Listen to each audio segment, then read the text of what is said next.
It's been 6 months since Ron became a junior employee at a well-known company, and he considered this a great opportunity for himself. True, there was one significant disadvantage in his position in the form of colleagues who pushed them around in every possible way and dumped their robot on a new guy. Despite all this, Ron found the strength to smile at his senior colleagues, even if it weighed on him. For the umpteenth time in a day, he was in the restroom, but he never rested, accumulating fatigue and losing all motivation for his work, making coffee. He realized that he was simply being used, and working as an intern did not bring the proper effect. Unexpectedly for the main character, a beautiful girl turned out to be next to him, who was noticeably kinder to him than his colleagues. Linda took care of Ron from the moment of his internship, since they studied at the same university and was older than him. During the conversation, the guy awkwardly held a cup of coffee, and it spilled on his hand, causing bright pain, and slipped out of his hand. This greatly puzzled Linda, and she immediately offered her help. Ron was at a loss and did not want to inconvenience his senior colleague, but she insisted on her help, and he could not resist. The only thing that confused the main character was the open forms of Linda's dress, and because she was too close, Ron could not take his eyes off her beautiful body. At this moment, the dissatisfied voice of the boss was heard behind, who asked the main character to distribute gifts to the departments where the employees worked. Ron had to object that this was not his job, to which the boss replied that this was a kind of tour of the departments for familiarization. Linda noticed some tension between the two men and volunteered to help Ron, to which she received the good advice of the boss not to worry about such a trifle, and that the intern could handle himself. Realizing that she could not help in any way, Linda promised the main character a walk together, which in turn made the guy very happy. When she left, the boss, without hiding his mockery, shamelessly threw a bag of gifts in Ron's face, which of course he could not have expected. As a result, the package fell to the floor and small, well-packed goodies rolled out of it in a scattering. The boss clearly did not like it, and without hiding his disgust, he scolded the intern for a mistake and told him to take his time and collect everything. While Ron was slowly putting the boxes back into the bag, the boss watched and entertained the thought that the main character would forever grovel in front of him. When the intern finished, the boss left with a very pleased face, from which Ron realized that this was not a simple attitude of the chief to the subordinate, but certainly a mockery of him. Suddenly, Ron's phone rang in his pocket, and reacting to this, he looked at what it could be. The phone had an advertisement for a mobile game with a very interesting context, from which the main character first fell into a stupor, but then decided to download this game and see what it is. And at the moment when the guy pressed the download button, a golden glow began to emanate from the phone screen, which began to envelop him. Not expecting this, Ron was immediately pulled into the portal and spit out clearly not where he was before. Some noise unknown to his hearing before that attracted his attention, and he turned around to make sure that there was no something incomprehensible behind his back. And what was his surprise when behind the metal mesh he saw a crowd of disgusting creatures that somehow resembled people, only with unusually scary faces. Since such creatures can often be seen in movies or games, Ron immediately guessed that these are real zombies, and they are a couple of meters away from him, and the only barrier between them is this squishy grid. At some point, the main character saw a scoreboard in front of him with information that he could move between his world and the world of the apocalypse. This information board prevented him from noticing that there was a gap in the only barrier between him and the zombie. Instantly realizing that it was time to leave, Ron grabbed the gift box and rushed in the opposite direction from all this. In desperation, he ran without looking back with all his might and tried to call anyone for help. There was a shout behind him, urging him to duck, and turning around, the guy saw a girl with a couple of grenades, which she threw into the crowd of the dead. A second later, she landed between the zombie and the guy, and there was not a small explosion against which Ron's savior was located. After thanking her, she said that she was a hunter, and it was just her job, and the main character helped in solving some problems. Since Ron didn't have any money, he decided to offer her a yummy present as payment for saving her. To the surprise of the main character, the girl did not know what it was, but she accepted this strange edible object and even decided to try it. She just lost her senses from the taste of this delicacy, and it seemed that in her life she had never eaten anything tastier than this. After a small meal, she gave the guy a fee for this delicacy, saying that such a thing could not be eaten for free, and this payment turned out to be not a little gold. On this note, she began to leave and said that her name was Lena, and if she was lucky, they would be able to see each other again. After a short journey, Ron came across a settlement that was a commercial one, and it looked, to put it mildly, contrasting against the background of multi-story buildings. The main character immediately started selling his treats, because he realized that he could earn money on this.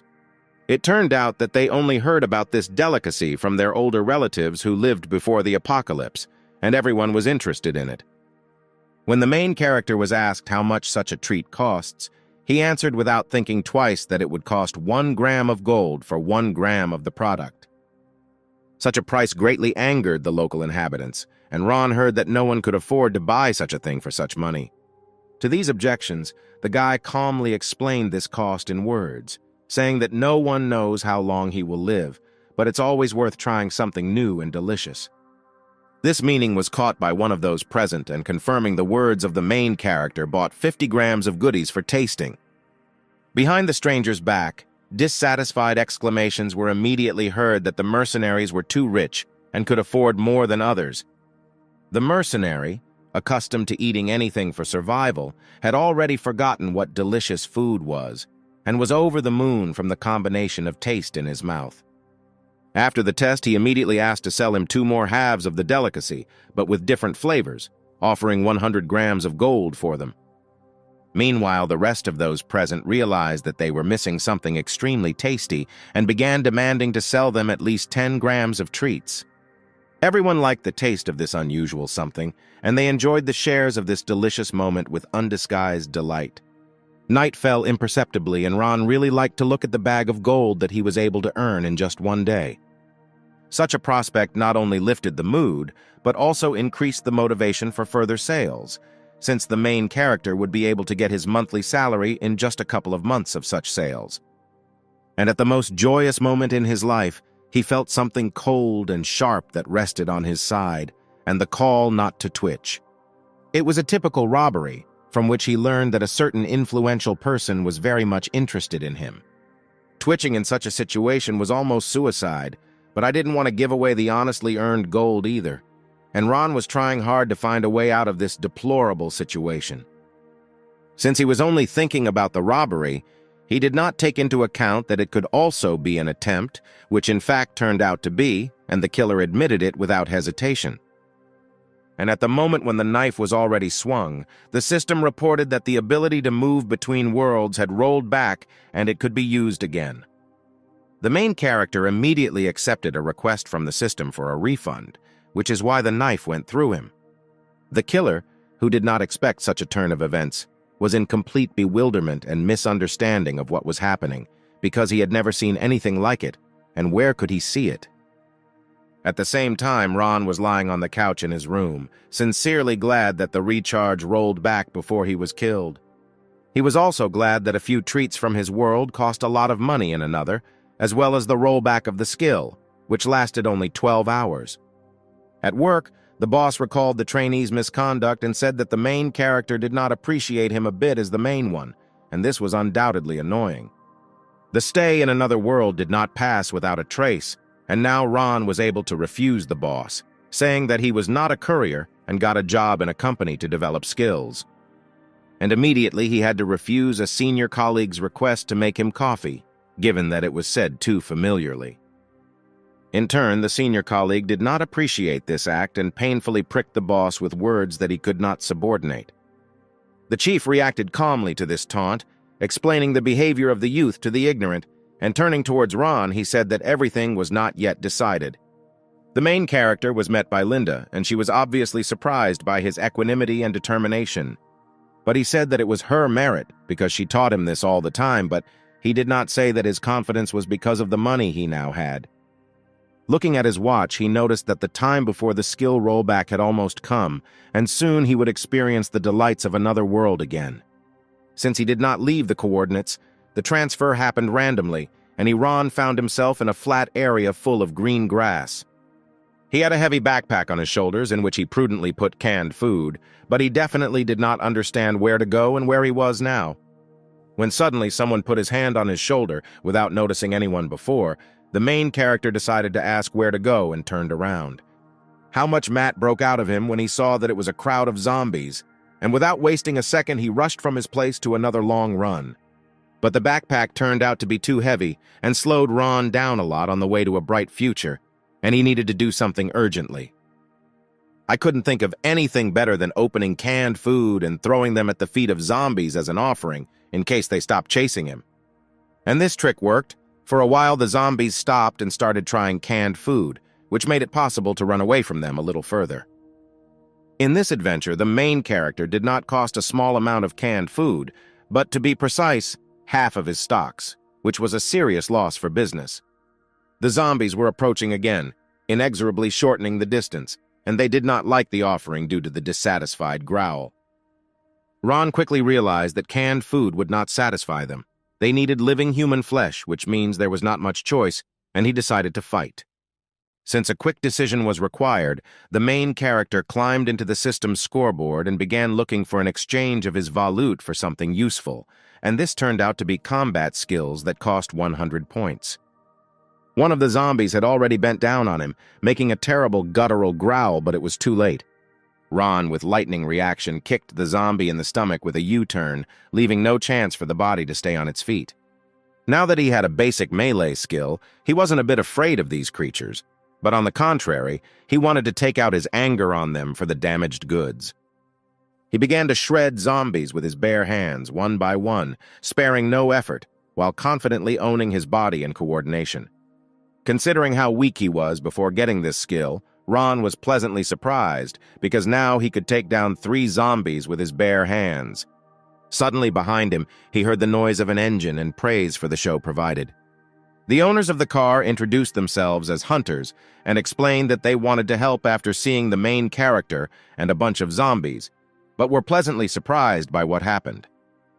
This calm dialogue was interrupted by noise from the side, and this noise turned out to be a crowd of zombies, which was rapidly flying straight at people. The hunters reacted instantly and, hitting the clutch, shouted to Ron to get into the car, which he was undoubtedly happy about, in any case better than running away on his own 2 feet. Given the slowness of zombies in science fiction films, the real ones could give them a head start and compete with athletes in running speed. The main character was immediately provided with a firearm, and it was obviously automatic, reminding that cartridges are very expensive and it is advisable not to miss. The partner himself shot quite accurately and managed to hit the heads of dead bodies on the move, without much difficulty, which is what he expected from Ron. And it was clear to the hedgehog that marksmanship during the apocalypse was a very important and essential skill. For a moment, the main character remembered that he was from a peaceful era and could not use weapons and did not know how. Fortunately, the system also had such a skill. It was called basic mastery of weapons, and in this situation it came in handy no matter where better. After receiving such a useful skill, shooting did not seem to be something not natural or new, but was quite familiar, and Ron immediately took advantage of it. However, there was an unusual specimen among the zombies. It was noticeably different from the others, and it looks like the bullets did not take it. Despite the high survivability, he was unusually fast and quickly approached the car. After all, level 2 zombies are more dangerous than usual. While the passengers were deciding what to do with these zombies, he leveled off with the car and grabbed the hunter by the neck. After that, he jumped away from the car with the hunter in his hand and slammed him into the ground at full speed. This was accompanied by painful screams. After landing, the monster began to strangle his victim with outright bloodlust, which was clearly visible on his face. Ron, who was watching everything from the side, could not stand it and rushed to the hunter's aid, clearly realizing that a fight could not be avoided. At full speed, he crashed into the zombie with his knee, from which he let go of his hands and lost his balance. By inertia, his body was pulled to the side, and he fell. Wasting no time, the main character shoved the barrel of the machine gun right into his mouth and pulled the trigger. Hunters once again praised the kid for his strength and for being able to kill level 2 zombies with such ease. After the dialogue, the recovered hunter began to dig into the head of the killed mutant. The purpose of this act was not yet clear. At the end of this action, he took out a blue crystal and showed it to the main character, who had more questions than answers, and he was told about the importance of these crystals and what they could be. Despite the fact that it was far from a cheap crystal, the hunter handed it to Ron as payment for saving his life. The guy could not believe that he was so easily given such a valuable thing, and at the same time completely free of charge. The hunter explained that the crystal may be valuable, but the life saved is much more valuable, and his friend supported him. They showed white crystals and explained that they may not be so valuable, but they will be able to cover their expenses, which means that you should not worry. Ron immediately made several win-win conclusions for himself that being a hunter is a very lucrative occupation, albeit risky. The senior hunter put his hand on the shoulder of the main character and asked if he wanted to join them. The younger explained this by saying that this happens to the foreheads of newcomers who have at least some talents, to which the elder said that regardless of the answer, they can give Ron a ride to the nearest settlement. And so the car started off. They had to travel a long way to get to the nearest settlement. Along the way, the main character looked at his blue trophy and reflected on its value. It seemed to him that there was some energy in this crystal that could have an effect. In response to his thoughts, the system offered to exchange this crystal for glasses, which was a new surprise for Ron. He agreed to the exchange without hesitation, and at that moment the crystal began to divide into many small fragments and disappear into the depths of the screen. A sincere smile appeared on the main character's face when he saw the result of the exchange.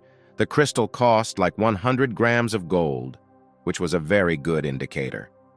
The system also offered its owner a new option, which mentioned the frequent use of items and the ability to expand the inventory by 1 square meter for 100 points. This was undoubtedly a good offer, and Ron accepted it. Meanwhile, the group drove up to the refugee camp, through which the road to the settlement passed.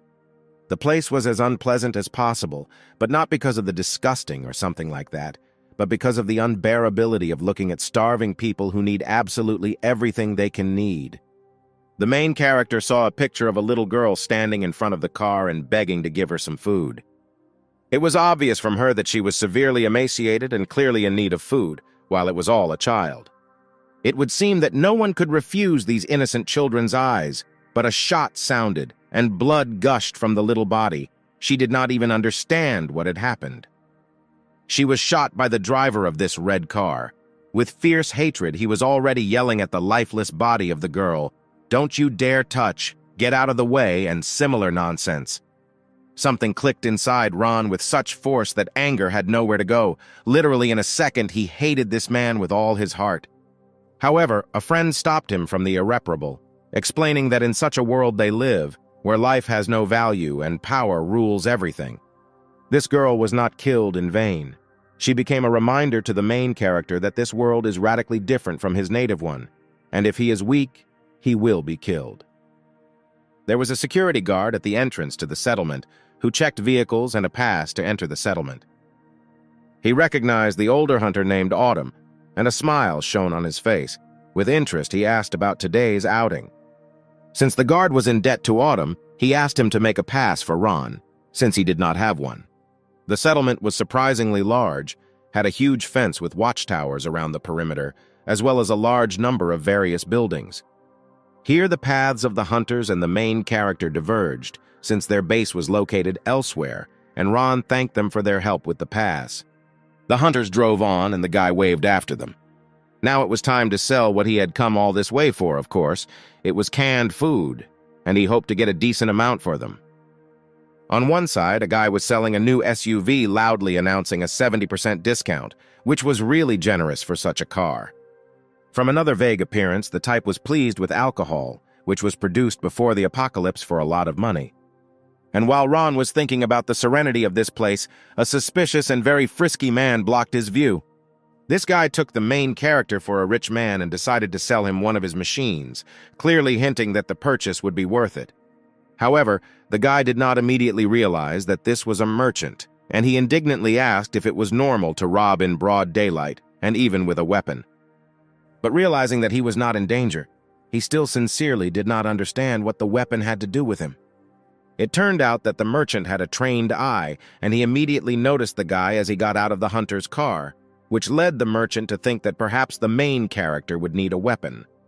Ron was surprised that the dealer was selling weapons and nothing else, which caused a misunderstanding of how much it was legal, but the seller reassured him, convincing him of full legality.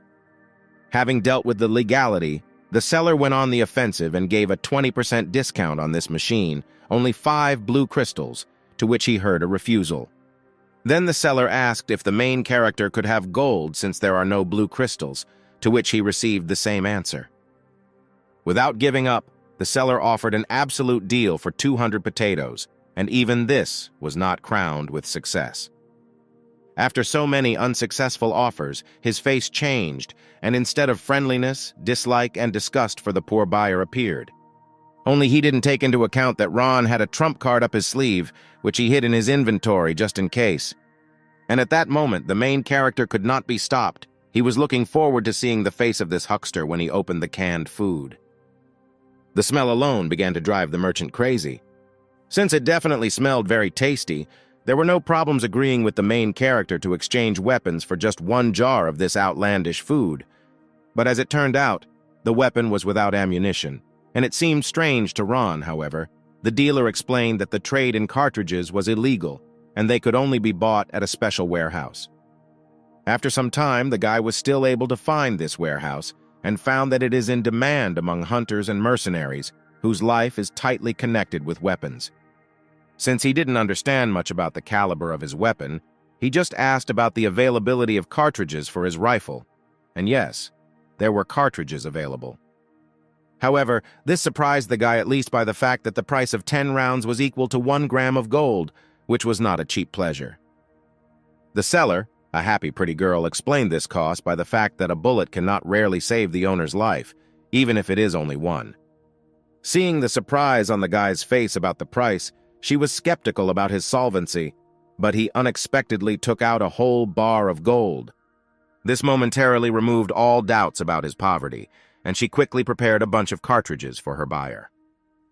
And also realizing that the boy could be really rich, she took her business card straight out of her bra, which puzzled Ron a little. Taking the business card, he realized that in this world, unlike his, you can buy almost anything you want, whether it's a weapon or ammunition for it, or maybe something worse. After selling all the canned food and returning home, the guy laid out all the acquired weapons and ammunition on his bed and reflected on his not very big profit. Suddenly, there was a knock on his door, and this puzzled the guy because he was not expecting guests. And even if he did, he definitely didn't take into account the presence of weapons on the bed. It was clearly not the best idea to take someone to visit, especially in his world. A very familiar voice rang out from behind the door, which did not cause suspicious alarm, but was still at the wrong time as never before, and it was Linda. Since his older colleague was adored, but still not with a bunch of firearms on the bed, so he began frantically trying to figure out where to hide it. And I didn't come up with anything better than hiding everything under my bed. Even if it was as stupid as possible, nothing better came to mind. There really was Linda on the doorstep. As always, she was very beautiful, but Ron clearly did not understand why she came to visit him.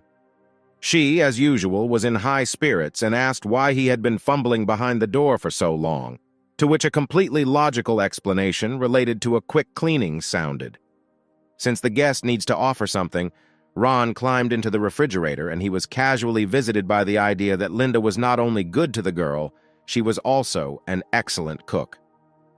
Casting a dreamy glance in her direction, he thought that it would be nice if such a beautiful girl were his wife, since she was also very sensitive.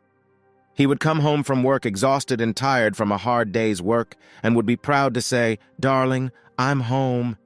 She in turn would meet him in a cute apron and would be interested in what he would like to do, eat, maybe a bath, or take it. In reality, Linda was already sitting on the bed and looking around the room trying to find something indecent because she had never seen men's rooms before. Ron replied with some embarrassment that he was a decent young man and there was nothing of any obscenity in his room. But ironically, Linda drew attention to the floor, next to the bed, where the barrel of a recently hidden weapon was sticking out. It was too unexpected for the main character. He immediately realized that she definitely shouldn't see this.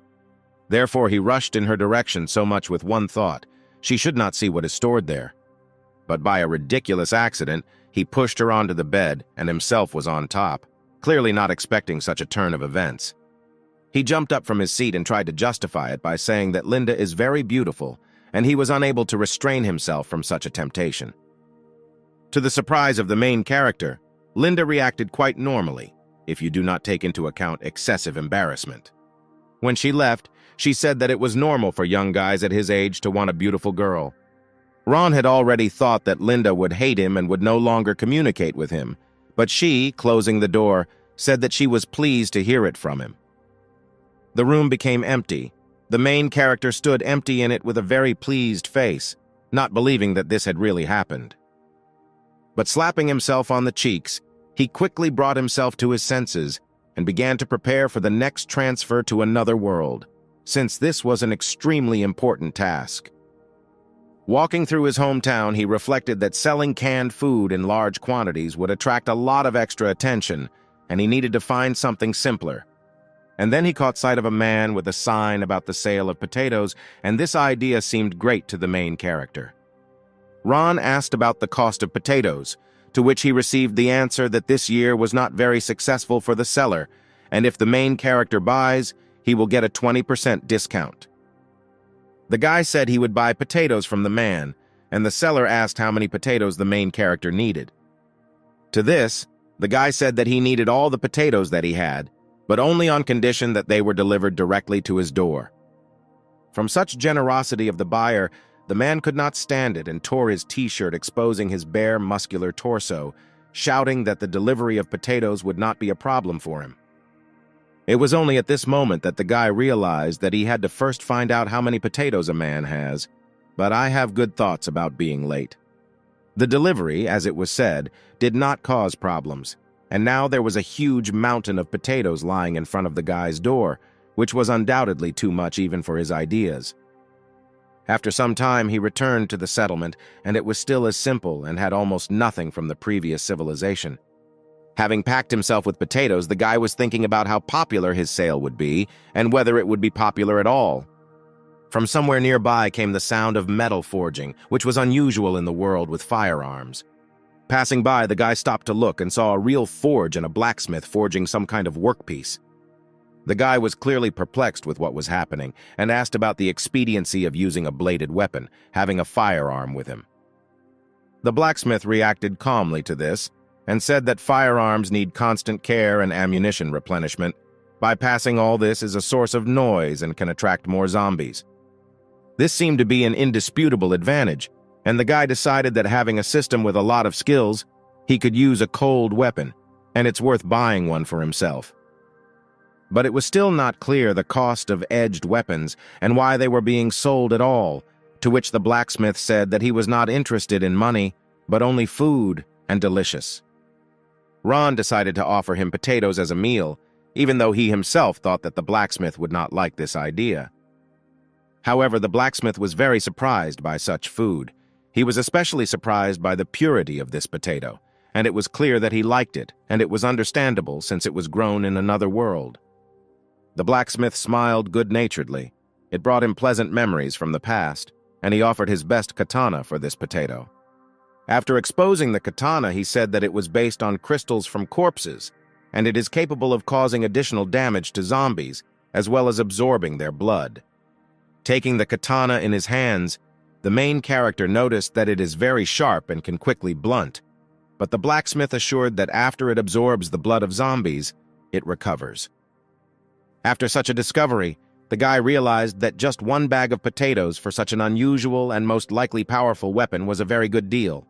Once he had a new weapon, he opened the system and started looking at a suitable skill for wielding cold weapons, and this was just right for a katana, and it cost the same 100 points. Ron was very impatient to test the new weapon, and he went to the nearest forest to hunt for zombies. And the zombies did not take long to wait. After walking a little deeper into the forest, the guy heard the already familiar noise behind him.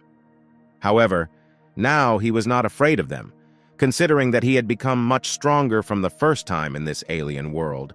Accordingly, he was ready for this attack. With a light movement thanks to the skill of basic possession of a katana, he was able to quickly deal with the zombies. As promised by the blacksmith, Katana really absorbed the blood of zombies, which seemed something not natural. After examining the katana after the fight, the main character was convinced that the katana really became a little sharper, and this could not but please. Since there was no danger anymore, it was necessary to take the crystals from the corpses of zombies for further sale. And when the crystals were extracted, Ron heard shots from the wrong direction, which made him alert because he didn't know what to do. At this time, the zombies' heads were flying apart from clear hits to the head, and this damage did not allow them to move anymore. The girl in the red jacket was shooting, and she was clearly not happy that these crystals would not be enough for her needs. Unexpectedly, she was attacked by not a simple zombie, because it differed from the rest of the high speed and long tongue.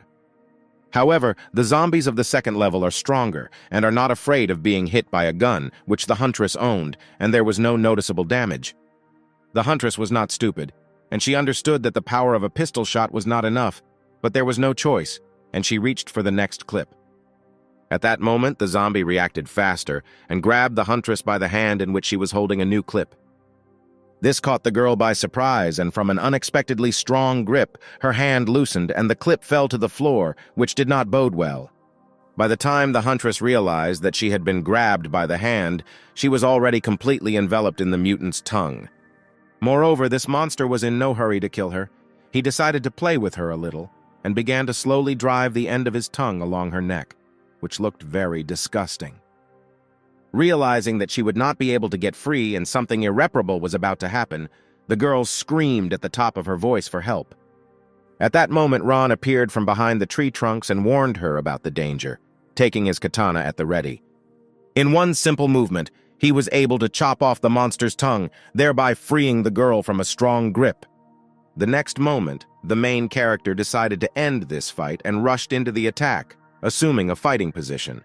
But he did not take into account the fact that the more ordinary a zombie is, the more unusual abilities he has, and one of them was regeneration, and quite fast. Since the guy did not expect this from the attack, he quickly went on the defensive, closing himself with a katana, but his tongue wrapped around it like a whip. Given the strength of this difficult zombie, he could not hold the katana in his hands, and the enemy easily threw it aside. Funny fact, these zombies also possessed some semblance of intelligence, and realizing that the victim was defenseless, the zombies began to laugh loudly, anticipating their victory. Suddenly, his body began to explode from a hail of shells fired in his direction, and before he died, he could not even understand what had happened. It was the same rifle that the main character had recently purchased, and he had not yet had the opportunity to try it out in action. The power of this rifle was enough to kill the zombies of the second level with a few shots, which was very beneficial for the main character. Taking out the crystal from the zombie, Ron remembered about the girl he had saved and began to look for her in the vicinity. I didn't have to look for her for a long time, but her condition was not very good. Considering with what force she was squeezed by this nasty tongue, she lost consciousness and was covered with vile mucus. The main character was visited by the idea that this mucus can be caustic, and it urgently needs to be washed off the body of a young huntress. After wandering around the forest for a while, the guy found the river he was looking for and did the necessary procedures. After a while, the girl began to recover, which was undoubtedly a plus, but it was not clear how she would behave. After waking up, there was a swarm of conflicting thoughts and questions in her head. She remembered that she had lost consciousness and did not understand why she was still alive. At a certain point, she realized that she had been sleeping completely naked, and this caused her bewilderment and misunderstanding of what was happening. Noticing this, the main character was glad to see the rescued huntress in good health, and decided to introduce himself to her. However, what was to be expected, the girl was not so much pleased, but on the contrary, drove into the paint, given that she is completely naked next to an unknown guy. Therefore, she launched a stone at him. Ron, realizing how it looked from her side, smiled awkwardly and caught the stone, explaining that he saved her and just washed her from the poison of that zombie. At this moment, the girl was not very worried about her salvation. She was more stressed by the thought that this guy had seen her naked body. The main character explained that he had washed only the upper part. And even this information did not remove the embarrassment from the face of the young hunter, because he still saw and touched. Ron offered a few potatoes as an apology, which he boiled while she was sleeping, and it clearly made her angry that her body was valued at only 2 potatoes. Having calmed down, the huntress decided to try this gift after all, and was very surprised that potatoes could be so delicious. Seeing that she liked the taste of potatoes, the main character offered her ground salt, and this surprised the huntress even more than before. For the guy, her reaction was not entirely clear, and he asked what the reason for such surprise was, to which the girl replied that salt was very popular on the market. She also explained that salt is quite scarce and it can only be obtained on the market, from which it was no less valuable. Ron was very interested in this, because it was very difficult to get salt in areas remote from seawater, which means it was another business idea. While he was lost in his thoughts, the huntress pulled him out of his thoughts by asking if he could sell her the remaining salt.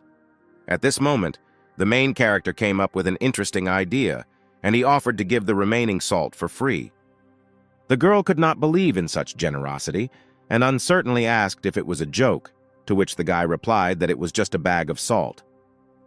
In the end, such a bag would cost tens of grams of gold in the store, and the main character gave it away for free, and this fact was alarming. While she was thinking about it, the guy asked if she wanted an endless supply of salt and food. Of course he wanted something in return. The girl was glad of such an offer, but at some point she became sad and said that she had no money and crystals to exchange. Then Ron confidently took her by the shoulder and informed her that there were other ways to repay him without using any valuables. To this offer he received a lightning-fast refusal and accompanied by increased noise and a push in the chest, from which the main character was thrown back. The girl folded her arms on her chest with a cross, as if covering her body, and shouted loudly that she could not sell her body because she was not touched by anyone yet. The guy was very amused, and after catching his breath, he said that he only needed her strength as an employee. Respectively, he would pay her for it. Once again, the misunderstood guy swung smoothly in the hands of a young huntress who did not like the ambiguity of the first sentence. In the end, she calmed down and after thinking for a few seconds, said that she agreed to such conditions, but on her part only work and no other services. And in vain she so abruptly announced other services, because the main character has already begun to try to imagine how it would look from the outside. The image of this girl only in a bunny suit with ears popped up in his head, and she asked him to do all sorts of obscenities with her. Since the fantasy was too sweet, he did not notice how the evil girl came close to him from behind. With one sharp movement, she grabbed him by the neck in a stranglehold, with obvious malice wondering what the main character was thinking there. When the huntress calmed down and dressed in her clothes, the main character noticed that there were only first and second level zombies near the settlement. It turned out that the huntress was very experienced in this matter, and said that there are 9 different types of zombies in total, and a maximum of level 3 can be found in the vicinity of the settlement. But the main character objected to this information and said that up to this point he had only been told about 8 types of zombies, without mentioning the 9th kind. It turned out that the 9th level has an unusual property. Each individual can have a different level of strength, starting from the 1st and ending with a level above the 8th. Meanwhile, the main character and his companion approached the refugee camp, which repelled its visitors with a very unpleasant smell. The huntress explained this by the fact that there are difficulties with water in the camp, and because of this, people rarely wash, stretching these terms to 2 weeks, to which the main character noticed that she herself had washed for a long time. This undoubtedly hurt the girl, and she began to justify that she often washes in the river. After this funny scene of justification, Ron said that it was just a joke and there was no smell from the huntress. At this time, they were greeted by some girl. In her forms, she was not a bit inferior to the guy's companion, and from her the main character learned that his companion's name was Erica, and introduced herself as Chloe. Also, this girl asked to evaluate her new invention. Erica was not very happy about the new waste of energy, but the girl showed her a large Senecnaya panel and said that now her computer will be able to work 24 hours a day. It was clear from Erica's face that she was not very happy about her friend's invention, given that there was no internet left in the world anymore. These words upset Chloe very much because she thought she was inventing something useful to use. However, she quickly accepted her friend's point of view and agreed that her program was nothing compared to the value of food. The information about some program interested the guy, and he offered to buy it for potatoes, if, of course, Chloe agrees to it. This offer was not thoughtless, because Ron noticed that despite the apocalypse, the technologies of this world were more developed, and it was possible to make money on it. Chloe took out a flash drive and told me that this program is called Evolution, and it literally makes it possible to evolve independently. The explanations greatly fueled the protagonist's interest in this program, and he wanted to know for sure if it was true. The girl was glad of such an offer, but said that this program has not yet been finalized and it will take time, which she does not have, so she will have to go to the zombie hunter. But the main character was determined and offered food and safety so that she could find an assistant and finalize the program. Of course, this option suited Chloe, and she completely agreed, saying that if the main character really provides food, she will provide him with all the results of the study. Ron agreed without hesitation, because this program was very important to him, and he wanted to try it out as soon as possible. In turn, Chloe was very happy with such a deal. Such a cute dialogue hurt Erica, and she was offended, saying that if she was provided with food, she would also be able to find people in the zombie hunter squad. The main character heard these complaints and said that he would also need a hunting party, and he would provide Erica with food and equipment.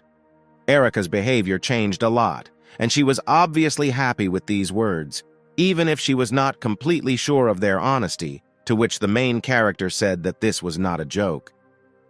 As soon as she found out that this was not a joke, and Ron actually offered such a deal, she rushed at him with obvious joy in her eyes. Hugging him, Erica hugged his shoulder hard, and it was a sincere gratitude. A moment later, she ran away, saying that she would soon find people for the squad and would not take long to wait, and the guy stood in a stupor after hugging. Half an hour later, Erica really brought a considerable number of people for the squad. They looked pretty strong. The main character, of course, expected that she would bring a couple of onlookers with her, but he could not have predicted this in any way. It remains only to find out whether they are simple people or hunters.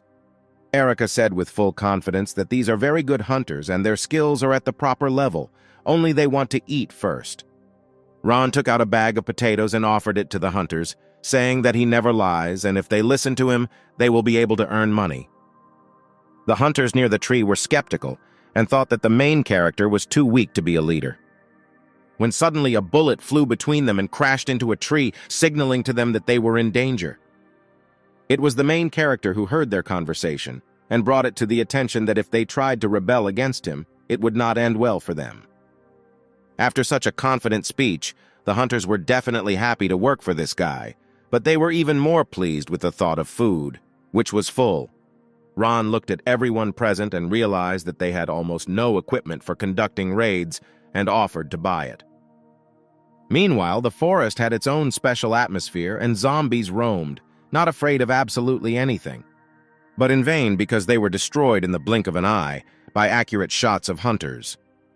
Ron's group progressed without any hindrance. He himself did not have to do anything.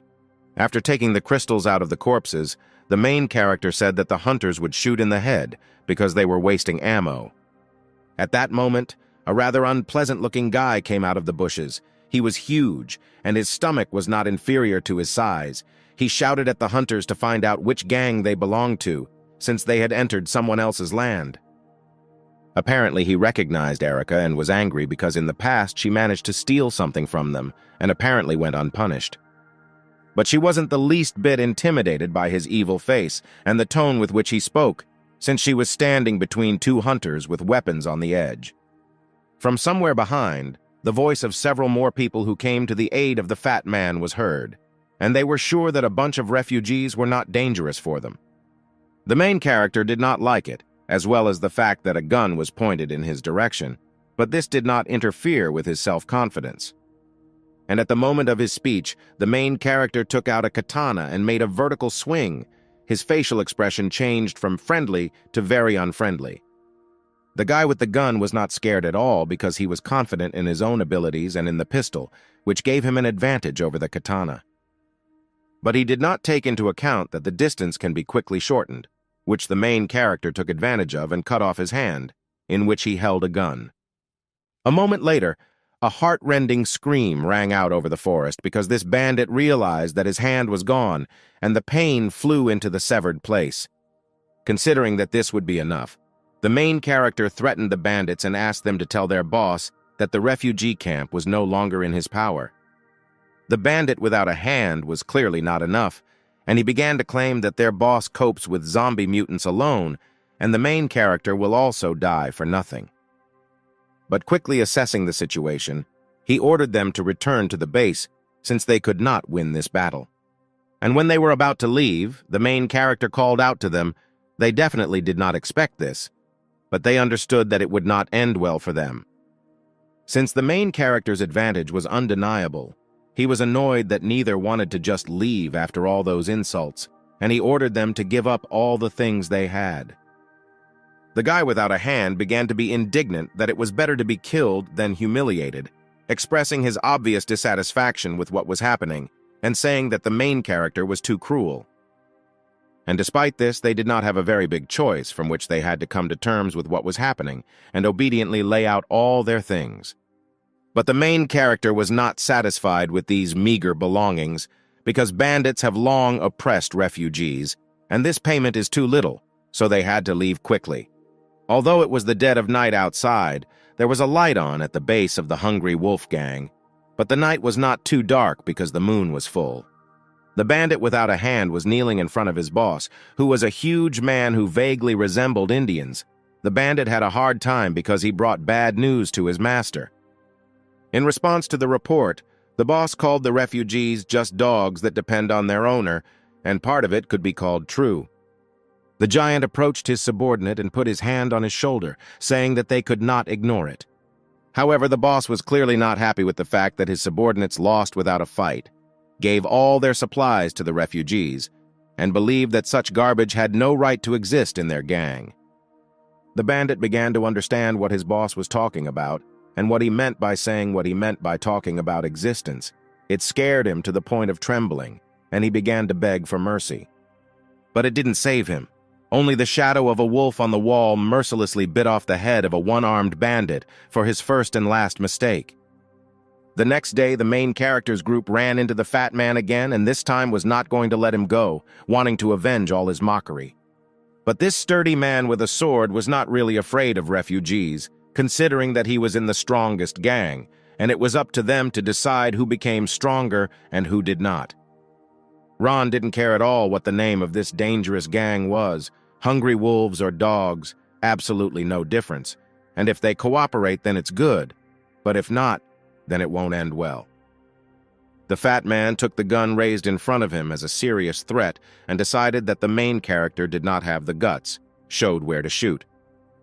And the shot sounded, from which the fat man was clearly scared and jerked, losing his balance, but quickly realized that the target was not. He decided to look back.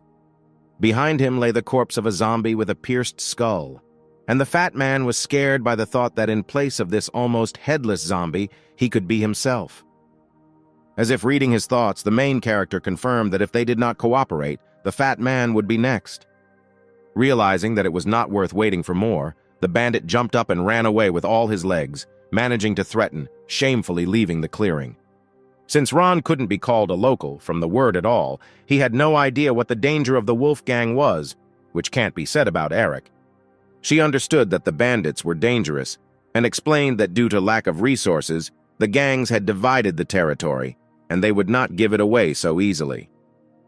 Meanwhile, the fat man ran to his camp. He was really scared of the main character, and wanted to find someone in the camp to help. But no sooner had this insidious thought found hope than he had to break abruptly.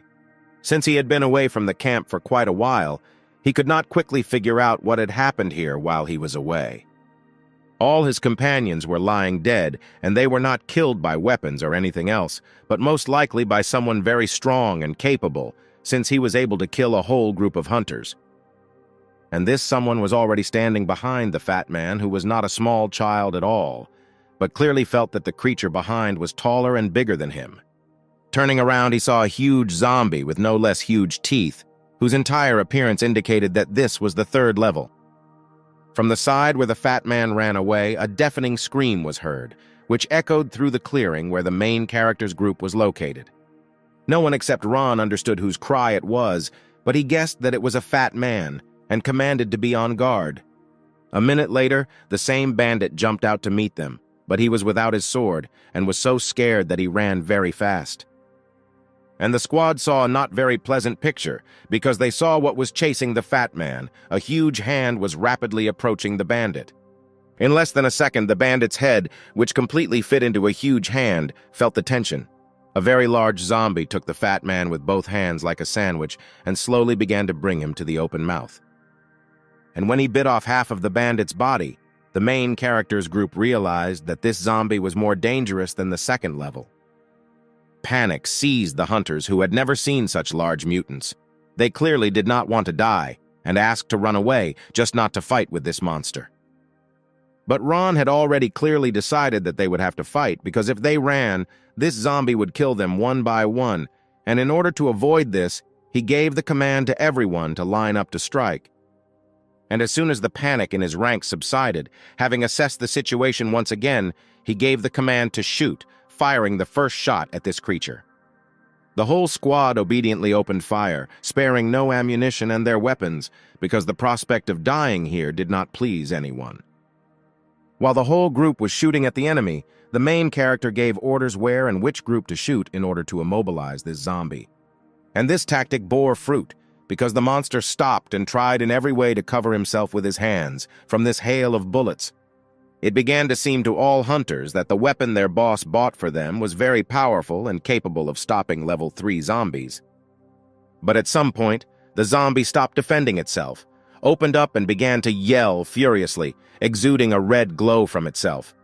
Erica was the first to stop firing, because she was more experienced than other hunters. She realized that it was not for nothing, and now the third-level zombie mutated, and this did not bode well. The morning blues began to make their way into the tent where the main character was sleeping after a night of drinking. This made Ron abruptly get up and realize that they had drunk a lot yesterday and his head hurt very much. And everything would be fine, but when he looked down, he saw someone's gentle hand that was on his groin. Shifting his gaze, he saw Erica, who was sleeping peacefully next to him and for some reason was naked, which was pretty stupefying. Ironically, she woke up at the same moment and, rubbing her sleepy eyes, did not immediately notice Ron sitting next to her.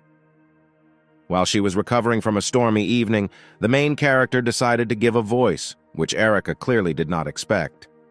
She was scared at least by the fact that she was not sleeping alone, and turned around and saw the main character. The whole dream disappeared, and she began to mercilessly drag Ron, trying to find out what he had done to her last night.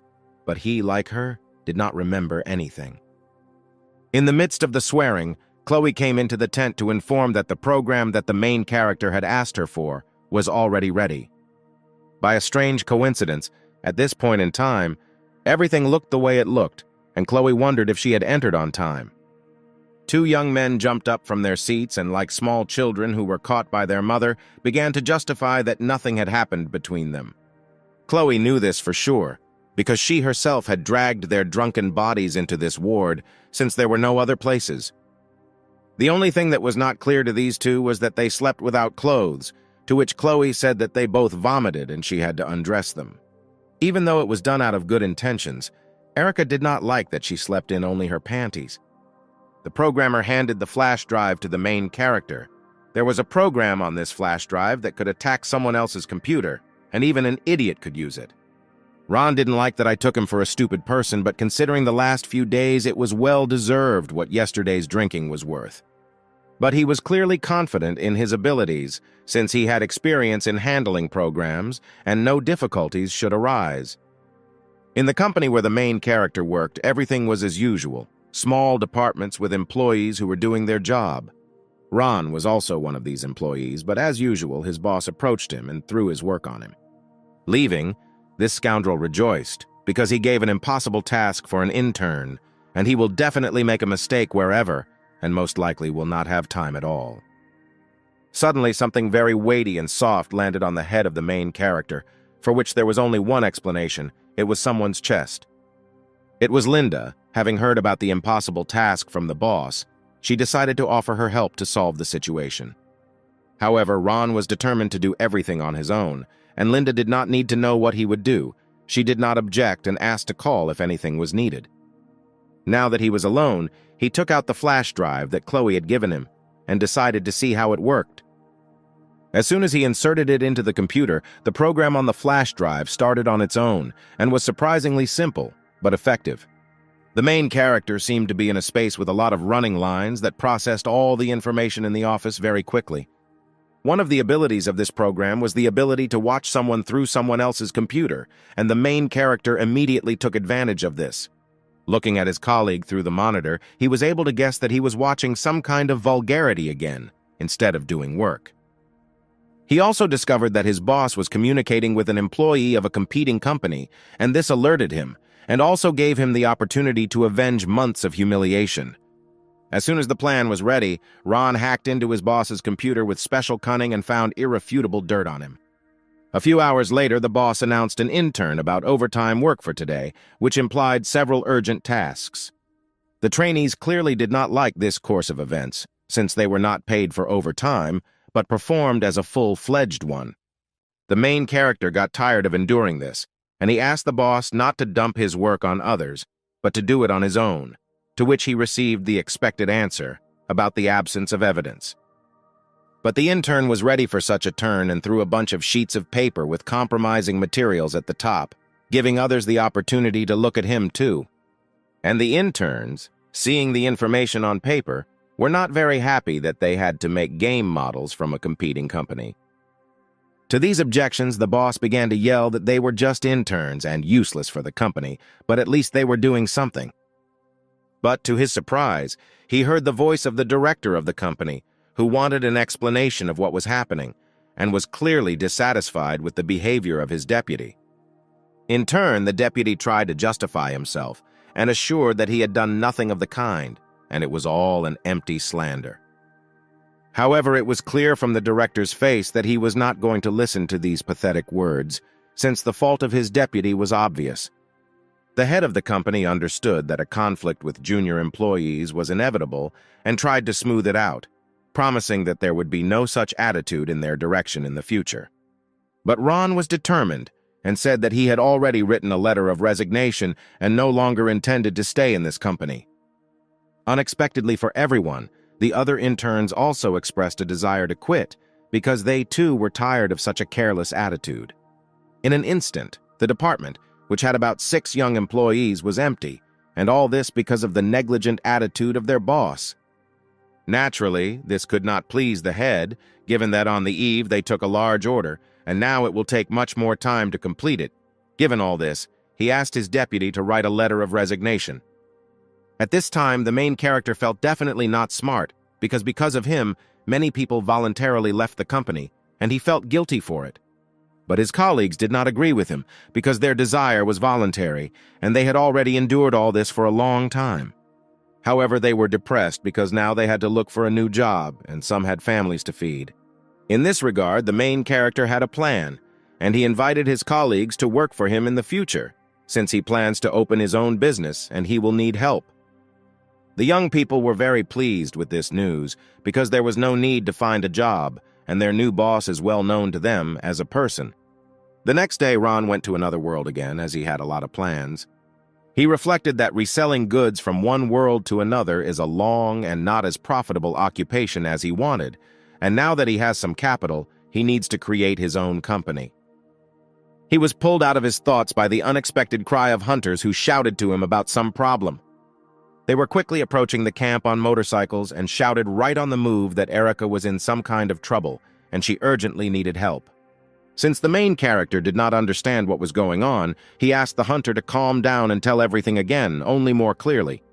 The hunter said that during the purchase they were attacked by people from a gang of wolves, and Erica lured them into the jungle to save the others. Ron wasted no time getting on a motorcycle and said he would save her personally and let the hunters gather people to help. He left, squeezing everything out of his transport that he could squeeze, because he did not expect that a gang of wolves would attack the camp in his absence. At this time, the car was trying to break away from the chase at high speed because the prospect of stopping was not a bit rosy. The car was being chased by several motorcyclists who were serious about beating, and were sure that it would not be possible to hide from them on their own territory. Erica was driving the car, and she was desperately trying to escape from the chase, but she understood that it would hardly work on such a bulky car. And her thoughts were quite material because there were several motorcycles on the road ahead, which made it impossible to drive further. When she stopped, the leader of this group asked where she was in such a hurry, and said that she would not be able to drive further. The guy with the gun ordered the others to get the girl out of the car and bring her to him. But at that moment, something rumbled violently behind them, which scared them pretty much and forced them to duck. The bandits clearly did not understand what it was, and most importantly, why the motor of one of the motorcycles exploded. Suddenly, a teddy bear appeared on the head of one of them, who had a fuse, but the bandit did not see it and thought it was a simple toy, not knowing where it came from here. A more experienced hunter quickly realized that this is not an ordinary soft toy, and the burning wick on it is clearly not for beauty. And just as he was about to say this, the toy exploded right in the face of another bandit, which definitely defied explanation. An attractive girl appeared from behind the trees who introduced herself as Nika, and she clearly did not like that such a bunch of men offended a weak girl. Since she was clearly dissatisfied with this, she threw an unusual ball at the bandits, having previously taken out a check. As soon as the grenade hit the target, another explosion was formed, which was clearly more powerful than the previous ones, and because of which body parts and vehicles scattered around. Nika was very pleased with such turns because there was nothing left of her enemy but a piece. She was even more convinced that a big howl was needed to win. Erica jumped out of the car, who immediately recognized her friend, and was very glad to see her because she appeared very timely. It was noticeable that they had known each other for a long time, and Nika was also glad to see her friend, even if their meeting was just a coincidence. Erica was glad to see them, not only because she hadn't seen Nika for a long time, but also because of the rescue, since she wouldn't have been able to escape from the bandits on her own. Nika didn't feel like a savior at all, since Erica had saved her many times before waking up, and this rescue was a common gesture of friendship on her part. While they were happily chatting, a large figure stood in the shade of the trees, who was surprised to meet the awakened one. This figure turned out to be the head of the wolf gang, and he wanted to test the strength of this girl and at the same time deal with Erica. Suddenly, a burned hand grabbed his leg. The owner of this mutilated limb turned out to be one of the bandits who himself looked no less bad. He asked to save him, which clearly angered his boss. Pulling his leg out of the weakened grip, the gang leader began to mercilessly beat his subordinate on the head, which clearly could not leave him a chance of salvation. Having finished with these episodes, the gang leader invited Nika to join his gang because he considered her promising and promised that she would become strong and famous. The girl agreed to this unexpected proposal without hesitation, confirming that the head of the wolf gang is very strong. And not believing it, she threw several bombs in his direction at once to check whether these rumors were true. When the bombs reached the target, a very powerful explosion was heard, which left no chance for survival to anyone, and the girl was confident of her victory. But something was clearly wrong, because there was a distinct stirring in the epicenter of the explosion, and it was approaching. Suddenly, the leader burst out of the smoke and was obviously glad to start the fight, and that could not but surprise without a single scratch. A prolonged scream of girls echoed through the surroundings. Ron listened to this scream and immediately realized that it was Erica's voice, but he was alarmed that there was a smell of burning in the vicinity. He understood that it was impossible to delay and began to add speed, trying to get to the aid of his subordinate. After a short amount of time, he still got to the place, and since the speed was obviously high, he had to brake sharply to a complete stop. Before his eyes was an unpleasant picture in which a man he did not know was standing in front of two girls who were already unconscious. Putting his foot on the head of the limp Erica, the leader of the gang of wolves, was waiting for the appearance of the main character and did not immediately notice him. Seeing such disrespect on his part, Ron was very angry, because Erica occupied far from the last place in his life. The head noticed this anger and was glad that he managed to bring the guy to such a state, but he was sure that he was weak and would do nothing. Not expecting further provocations, the main character, in a fit of anger, quickly shortening the distance, swung for a blow. The leader of the bandits did not expect such a turn, since Ron did not look unusually strong from the outside, but his speed indicated the opposite. The consequences after being hit in the face turned out to be bad for the leader because the shockwave threw him into a tree, which he broke. The main character thought that this would be enough and rushed to Erica, trying to bring the girl to her senses and understand what her condition was. Erica was in relative order and even managed to recover, saying that she missed only 2 strokes, which was enough for her. At this time, the bully was returning back, and he was very happy to meet a worthy opponent, since he had not met such for a long time. Now the giant was serious and was not going to underestimate his enemy, but at the same time that he would not be very strong. Since the leader was confident only in his strength and always decided everything by force, he decided to do the same this time. For Ron, it was a revelation that such a big man was just as fast, and he didn't have the opportunity to dodge, only to block.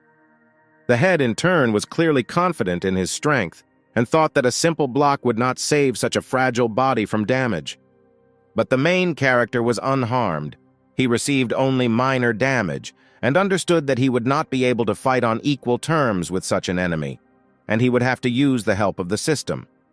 In order to cope with such an enemy, he will have to improve his fighting skills, which in turn will improve his strength and agility.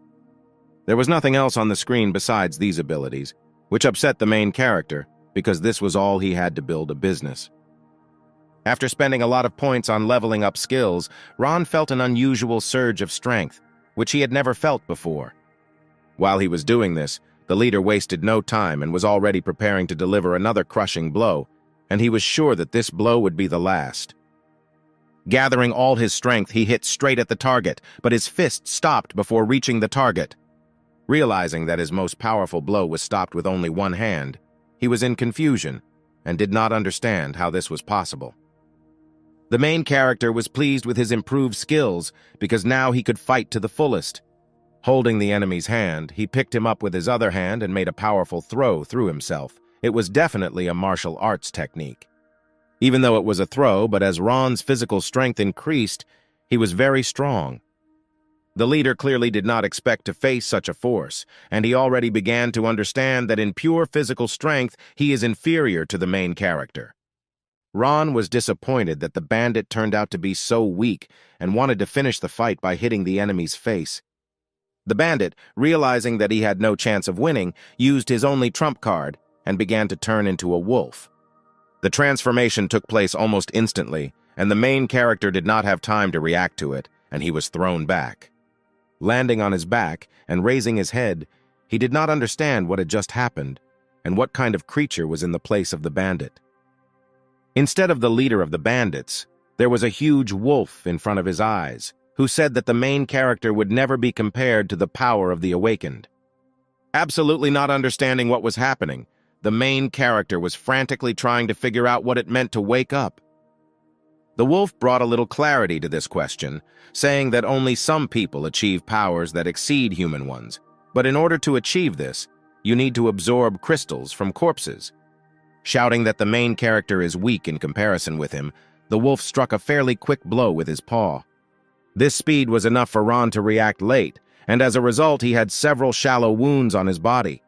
Now the wolf was completely confident in his advantage, and was going to return to the main character, all the blow in double size. The main character turned around and realized that he would not be able to fight at full strength and would hurt the girls, so you need to take the fight in the other direction. To achieve this goal, he began to tease the wolf, calling him a dog, and this had the desired effect. In a few jumps, the main character disappeared into the trees, and the wolf was going to catch up with him. This is what Ron wanted, so that the wolf chased him and lost sight of him, which gave an opportunity for an attack. Although the wolf lost his victim, he did not lose hope of finding her, because he had heightened senses for this. At this time, the main character, realizing that he was not visible, decided to try a hidden attack, and taking out a katana, jumped on the wolf. But the wolf's reaction was faster than all his expectations, and he immediately turned towards the threat, even if he did not hear this attack. Grabbing the main character by the neck, he explained that his sense of smell is 10 times better than human, which gives him the opportunity to smell the victim, and now he will finish this fight. But the main character was sure of the opposite, because he had already found a way to defeat this wolf. The next moment, the main character held his breath, taking in as much air as possible. It was a mystery to the wolf what this guy was going to do. He could not expect an attack, since the main character was immobilized, but this did not stop him, and he simply exhaled all the air into the wolf's face, or rather not quite exhaled, but rather regurgitated. This instantly disabled the wolf's nose because it was too sensitive, and the smell was very pungent. The main character knew in advance that all dogs hate the smell of onions, which he took advantage of. Since the nose was no longer working, and the eyes were watering, which caused visibility to drop to almost zero, the ox only waved its paws helplessly in front of him. For the main character, it was a great opportunity to finish this fight and strike the last blow. A wave of the katana, and the flow of such a mighty and formidable beast was cut from shoulder to hip, as if it was paper, but not alive. After the victory, the main character noticed some strange glow in the upper part of the monster, and since he didn't know what it was, he decided to check it out. In the monster's chest was a crystal similar to the ones that Ron took out of the dead zombies, with the only difference that this one was multicolored. This definitely surprised the main character, because he had never seen such a crystal in this world before, and it was interesting to find out what he could do. When the guy removed the crystal from the corpse and absorbed it, the system notified him that it was a crystal that increased the level, which led to the acquisition of new skills. One of these skills was a skill that allowed you to resurrect, heal, or control zombies, and the main character was happy with such a useful skill. After receiving the boost, the system again issued an alert, which this time spoke about the task according to which the player must build a shelter for a certain period of time, or he will die. The punishment for failure to complete the task in the form of death seemed to the main character too cruel, and this scared him pretty much. Since the prospect of dying did not suit the main character, he decided that he needed to start completing the task and come up with some kind of plan. Half a day later, he returned to the camp in order to talk to Erica and Nika about future plans, as they could help him with this. Nika introduced herself to Ron and told him that she has been a hunter since Erica saved her 3 years ago. On the outside, she seemed very young to the main character, so he was very surprised that she became a hunter so early. Erica explained that Nika is an unusual hunter and should not be underestimated since she was awakened, but the main character still did not figure out what it meant. Nika explained that after infection, some people do not become zombies, but on the contrary get super abilities because of the crystal that is activated in their head. Therefore, because of this, they are called awakened. She also explained that her ability is to produce explosives from any object she touches. While saying this, she was holding a cup in her hands, which suddenly began to glow, and Nika threw it towards the exit of the tent. As soon as the cup left the tent and fell to the floor, an explosion occurred, which was extremely surprising and could not be explained in any way. The main character considered this ability very cool and concluded that the awakened are invincible. But as Erica explained, this was not the case, since the awakened, as well as the zombies, were divided into 9 levels, and Nika belongs to the 3rd, and that wolf was the 4th level. Nika was very surprised by the strength of the main character, since he was able to defeat the awakened 4th level alone, and offered to join his group. Such an offer suited Ron, because he was confident in his abilities even if they were not enough, but they would always have enough food. After a while, the inhabitants of the camp came to the main character and thanked him for his help, but he thought that they wanted to take revenge on the wolves. But one of the men said that they were just farmers, and the leader of the wolves wanted to seize their territory, including them, but the guy saved them.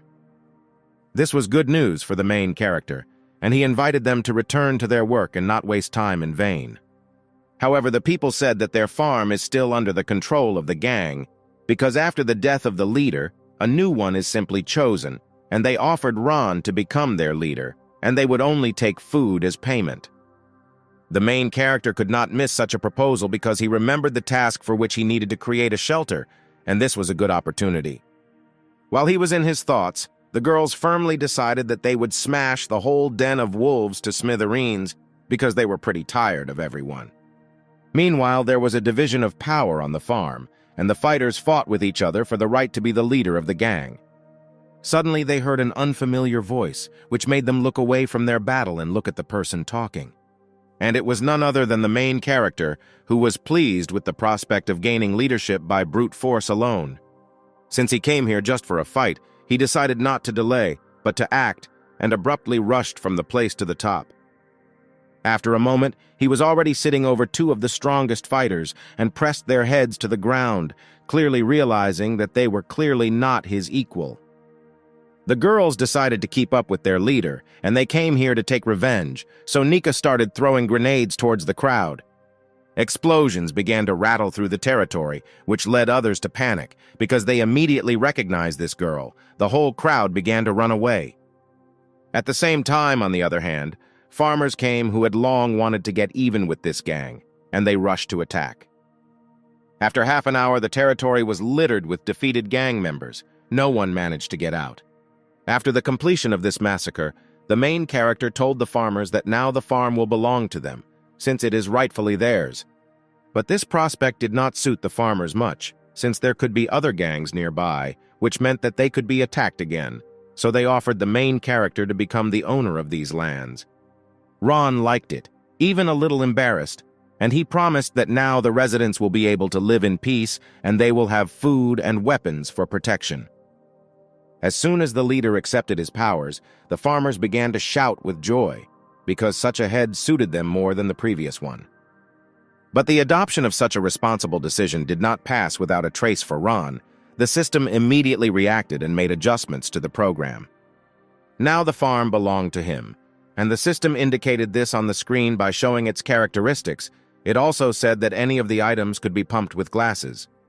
After a short analysis, the main character came to the conclusion that he still has enough crystals from corpses and gold, because even to protect the farm, he will have to invest these resources in the system. While Ron realized that he was still poor, Chloe came and said that they had found the safe of the Wolf Gang, and realizing that there might be something interesting in it, the main character wanted to look at it. It was not a difficult task for Chloe to open this safe, because she had the right skills and just picked up the combination. Given the size of the safe, the main character assumed that there was quite a lot of interesting things in it, maybe even valuables. When the safe doors opened, there was a huge pile of corpse crystals, while they were different, and not only the first level. The young people were very surprised to see this mountain of crystals, but Chloe was only thinking about buying potatoes. She also concluded that even such a number of crystals does not give them labor, which means that if someone wants to take these crystals, then the main character will not have it easy. But Ron already had an idea about solving this problem because he had been thinking about doing something like this for a long time, but he did not have the right skill. He went outside to the bodies of the murdered members of the gang of wolves, which had already been carefully stacked in front of him. The main character decided to test his new skill and applied it on these 3 corpses. The system also issued a notification about this procedure. After studying the notification system, the main character stretched out his hand to apply the skill, and some blue energy was drawn from it. It enveloped the bodies of the dead very quickly. It was like a kind of liquid that enveloped the dead bodies all over their area. For the first second, nothing happened, but after the bodies began to move their limbs a little, and then they began to rise at all. Since no one knew about the new abilities of the main character, Nick was scared by the unexpected resurrection of corpses. But Erica was not at a loss, immediately picked up a gun and prepared to shoot the living dead. The main character noticed this and intercepted Erica's gun with his hand, explained to her that it was not a zombie, but only his resurrected dolls. But Erica did not quite understand how it was. For the main character, it was an opportunity to test his skill, and he told her that after defeating the wolf, he got such an interesting skill. Of course, since these corpses were only puppets, he could freely control them, and they could become free labor, for example, chopping trees.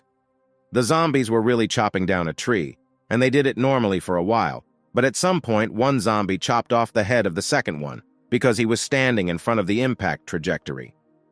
For Erica, it seemed that these corpses would not be very useful considering how stupid they were, and Ron also understood that it was already difficult to manage one, and even more so several.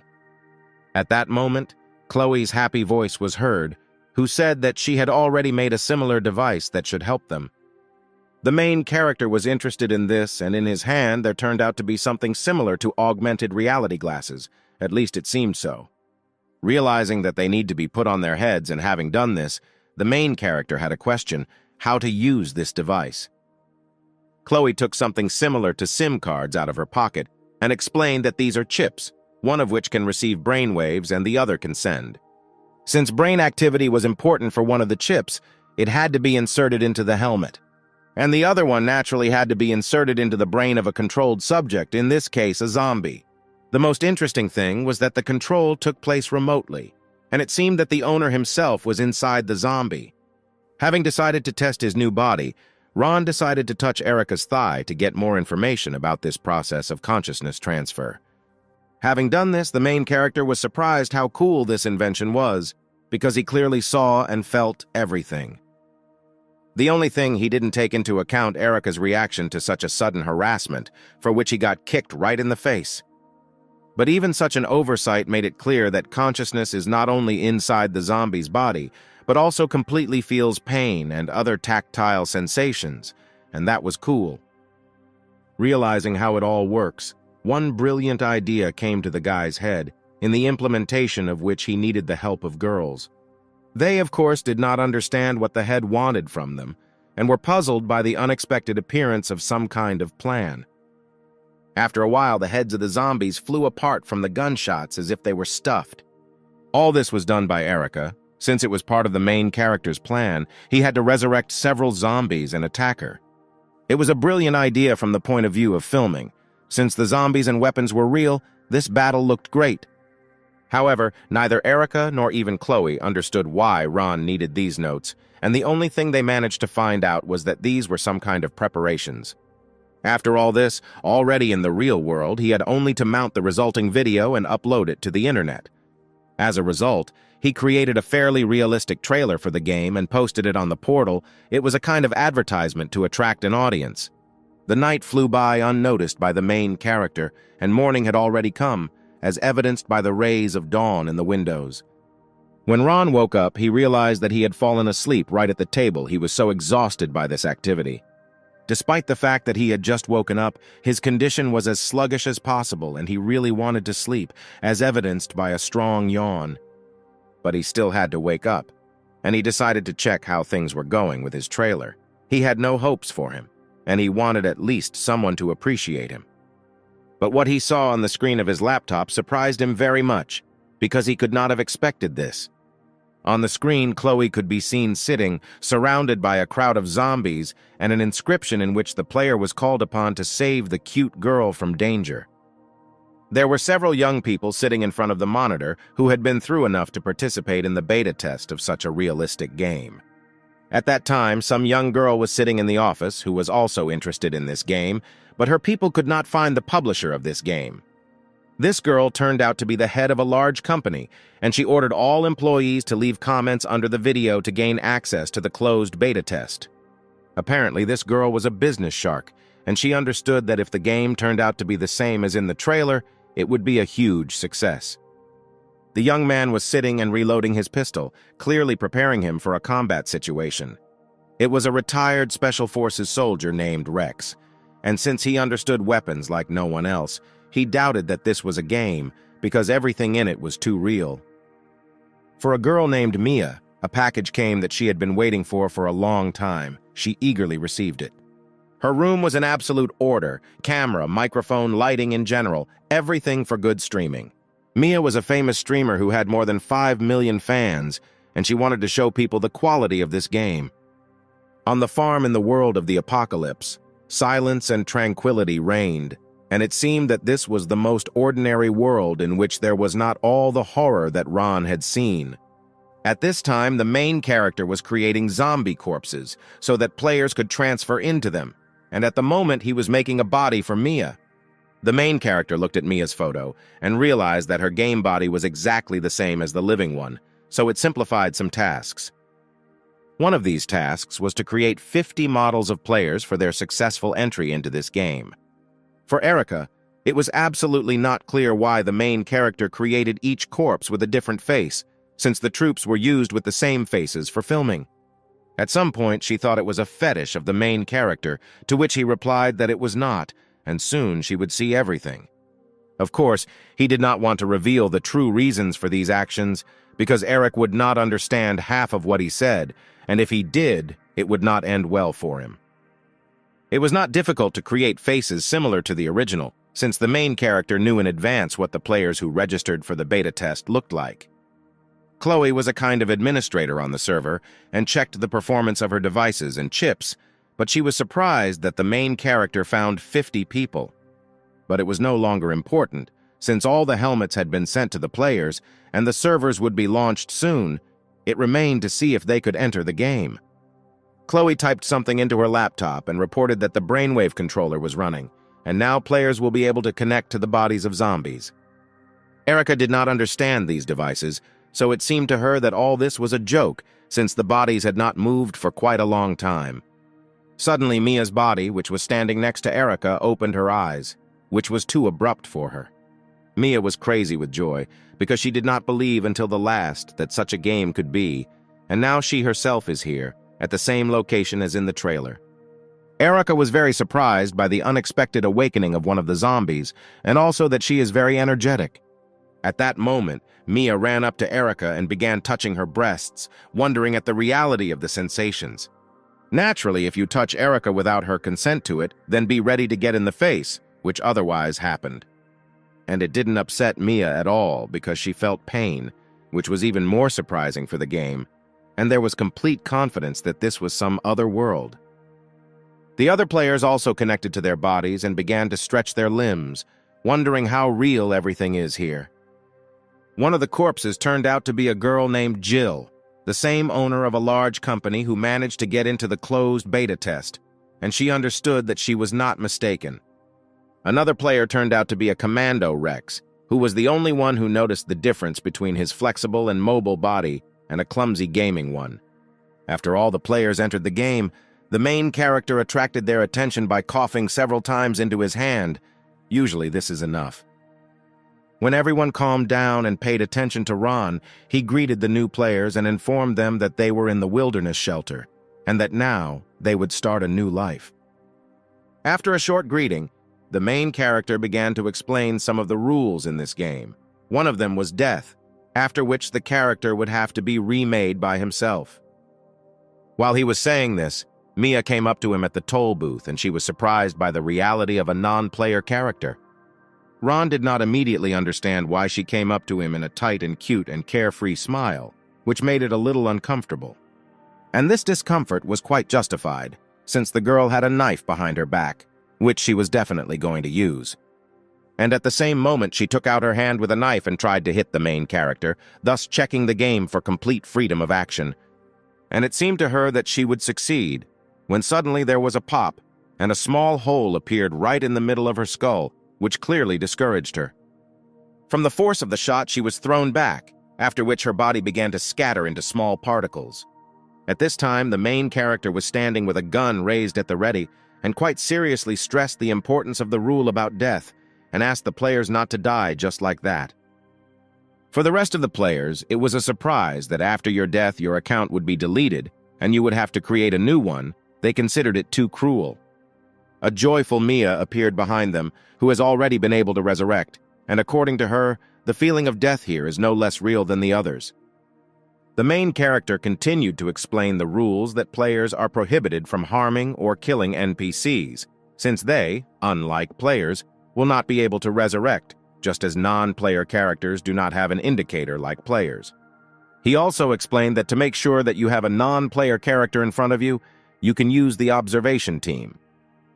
Rex decided to clarify right away that if they can't kill NPCs in the camp, then they can do whatever they want outside the camp, for which he received Ron's approval. Jill was also interested in how to increase strength and equipment in this game, since she would not like to lose her equipment without returning. To this, the main character explained that they need to kill zombies, from which they will receive crystals of corpses, and already for these crystals they will be able to get equipment and increase attributes. He also said that completing the tasks of non-player characters will increase their sympathy for the player, as well as increase the reputation of the shelter, which can also be changed for points. Also, one of the features of the players was a command system, after using which they could view information about their character. Using this command, Jill saw the status in front of her and absolutely did not understand how it worked and what kind of technology it was.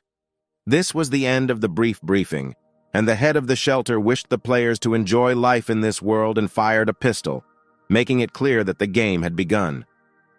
The players immediately scattered around the territory who wanted to go where. Mia went into the forest to hunt, and several more people followed her, who recognized her. It turned out that they were her fans. It was impossible to call Mia modest, because she was very self-confident and considered herself a game master, and the rest believed in it. Soon they came across a small group of zombies who immediately noticed the guests and were ready to attack. Mia took out a knife and was determined to destroy these zombies. Again, she thought that everything would be easy. But 3 minutes later, she was convinced of the opposite. The zombies in this game were not ordinary weaklings. Realizing that she would not be of any use in battle yet, she asked the main character if there were missions in this game that did not require combat skills. To which she received an ominous answer that if they did not want to fight, then they could well do farm work, such as tending the beds, digging up the garden, and more. Since Mia had no choice, she agreed to the task of plowing the land, but she did not have the feeling that she had become a slave. After a while, Ron enjoyed the sight of the players working and praised himself for such an idea. The voice of a man who wanted to purchase some equipment came from behind. It was the same commando named Rex. He had a mountain of crystals in his hands, and he wanted to exchange them for weapons. The main character could not understand where this man got such a number of corpse crystals, to which he received an unexpected answer that it was extremely easy to find a zombie and kill it, but he needed a weapon to increase his efficiency. The main character, without thinking for a long time, gave him a gun as a reward and waited for even greater success in the extermination of zombies.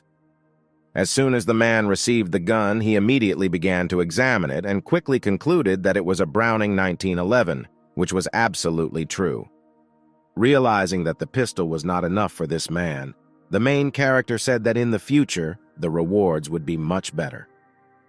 When the player left, the main character thought that this player's strength might come in handy in the future. He had no time to move away from the last dialogue when a female voice called him behind his back, and the guy thought that something had already happened. This woman was Jill. She also wanted to try hunting zombies, but initially to have equipment and weapons, to which she was told that it could all be obtained for crystals by the troop. But she said she didn't have anything like that. Then it wasn't clear to Ron how she wanted to get crystals for equipment. Then Jill said that she could enroll in the game as much as needed, since all games are made for earnings. Ron replied that there is no enrollment function in this game, and all players are initially in an equal position, but he took note of this way of earning. This definitely angered Jill, and she said that money was all she had and she could easily buy this game. Then to stop it, the main character came close to her, lightly touched her chin, and said that the status of the real world here means nothing, and if Jill does not stop, he will punish her.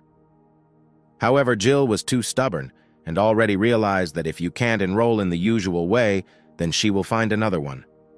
She received approval for this proposal since the game was absolutely free and did not restrict her as long as she followed the rules. Then Jill resorted to an unusual plan. She offered other players money for crystals, and she would pay the money in the real world. This offer was to everyone's liking, and already a large number of players offered her their crystals. The main character looked at it approvingly, because if you have money for such a trick, then you can quite use it. Now the deal took place in a different way, since Jill brought a large number of crystals and Ron had no reason to refuse her. At this time, other players handed over tasks to Erica, such as chopping firewood or plowing land. For her, such attention was still unusual, so it caused some discomfort, and she had to smile tightly. After she accepted the quests, the players were credited with a reward in the form of points, and they were happy because they could exchange them for tools or whatever else. They were very grateful to Erica and demanded even more tasks from her, for which she sent them to repair the house and collect medicinal ingredients. She absolutely did not understand what was wrong with these people and why they wanted to work so much, but she liked that she did not work full-time. A few days later, there was a meeting of the shelter, which was attended by the main character, Nick, Erica, and Chloe.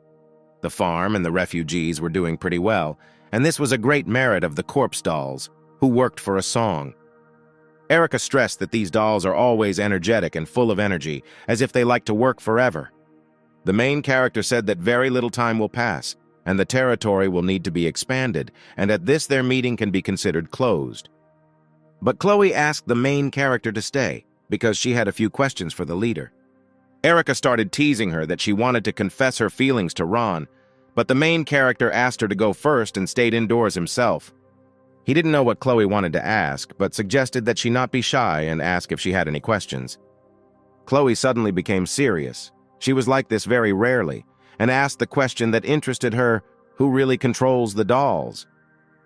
This greatly puzzled the main character because he knew that Chloe was a smart girl, but that was putting it mildly. It was impossible for him to tell the truth, and he decided to lie that these were high-ranking people from other settlements who had nothing to do. Chloe thought it was strange, and she asked another question in which she wanted to know how it turned out that these people came to the main character. Realizing that there was no point in lying further, Ron put his hands on Chloe's shoulders and said that everything he was doing was all for them. And the revelation worked, because Chloe immediately agreed to help in any case.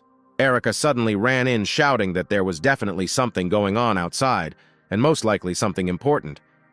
At this time, the guy accused Mia of stealing his crystals, and for this, she broke into his house. It was completely natural for Mia to steal from this guy because she knew he was a non-player character.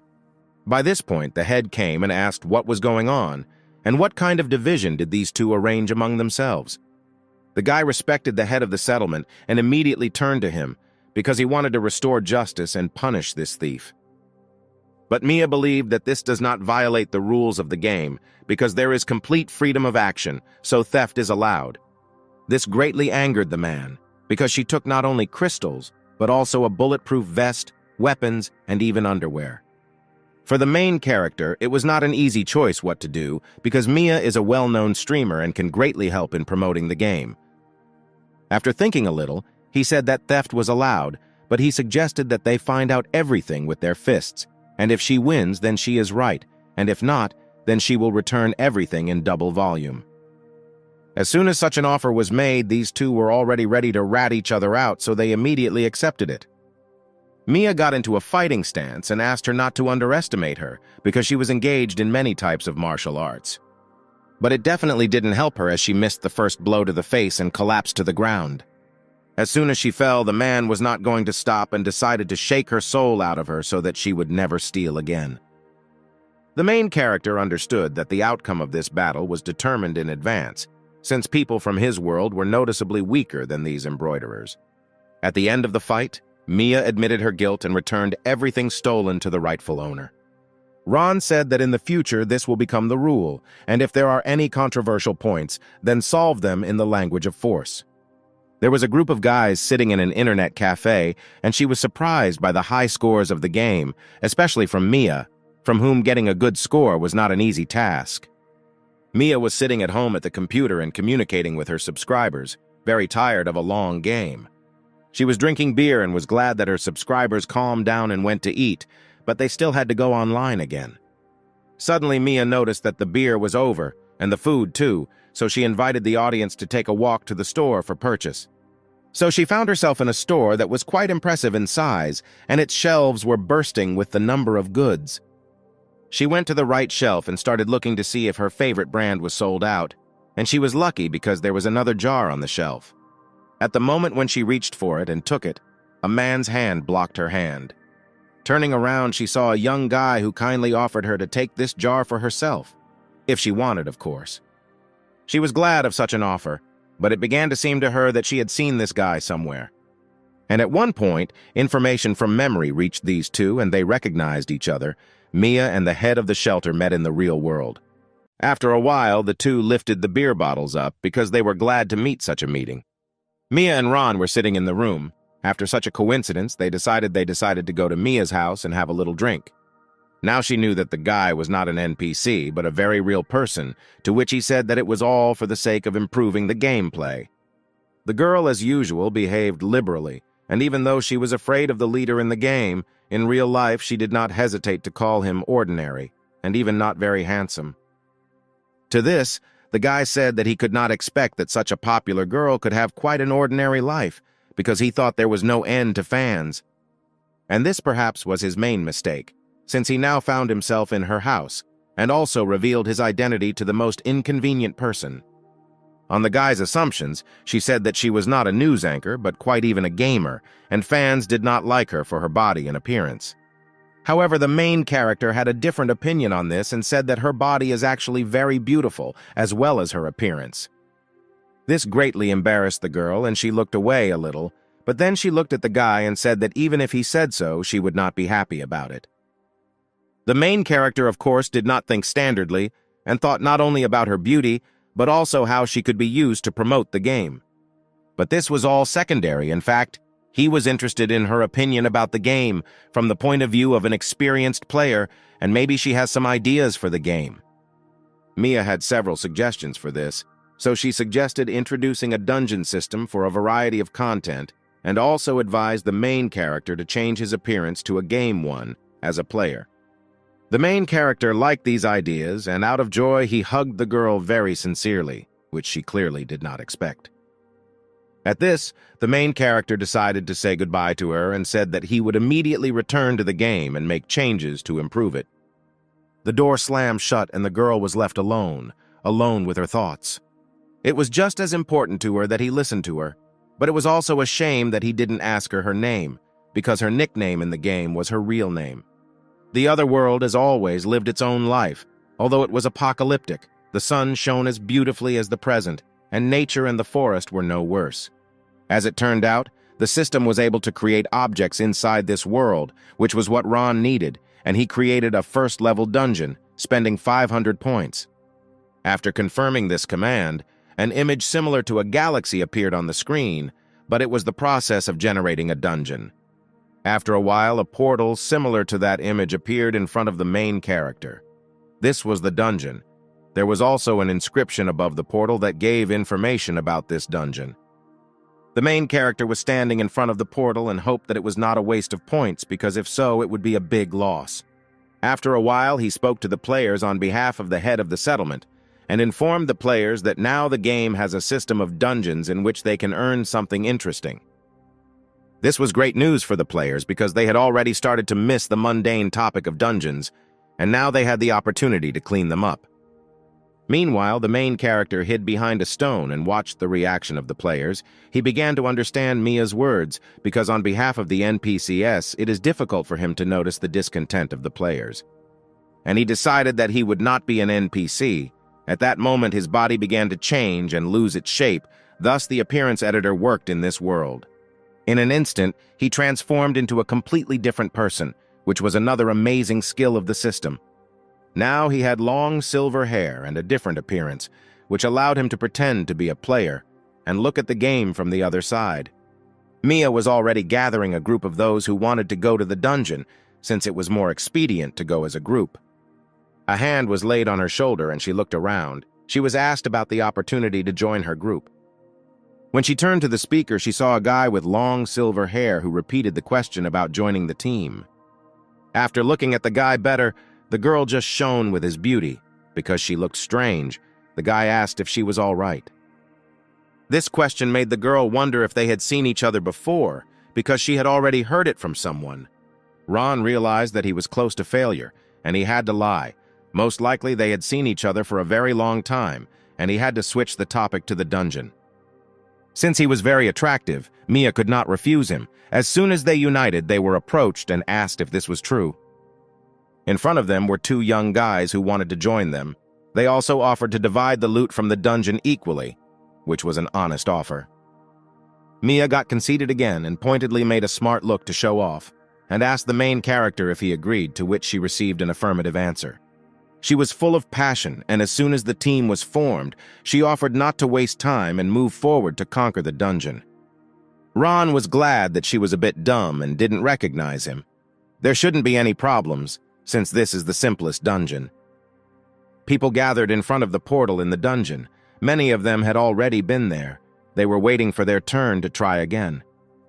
Those who had already been there said that it was very difficult, and most likely it was their equipment or level, which was not far from the truth. Mia came into this crowd. She attracted everyone's attention and declared that the first team to pass the dungeon would be hers. At that moment, Rex came out of the dungeon. He looked very rumpled. A notification appeared above the portal that he had successfully cleared the zombie forest dungeon. It was a very bad time for the girl, because after such a strong speech, she immediately screwed up. Since they could no longer be the first, she quickly changed the goal, saying that the main thing in this game is to survive, and the rest is secondary. The main character stopped Rex by taking him by the shoulder, who in turn did not understand why he got the attention of a stranger. The reason for the interest was simple. The guy just gave him a bottle of liquid, which was something like a first aid kit in this world. Rex was surprised by such kindness, because from the very beginning of the game there was no sign of friendliness from the players, so he said that he would not forget this help.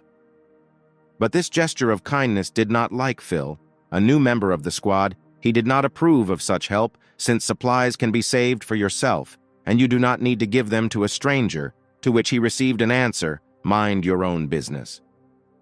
This answer made him mad as hell, and he was about to give Ron a thrashing, but his friend named Tim calmed him down. After the conflict was settled, Mia began to open the passage to the dungeon. The transition was also unusual. All the band members were enveloped in light, and a glow appeared under their feet. The system notified that they would move to the dungeon in 3 seconds.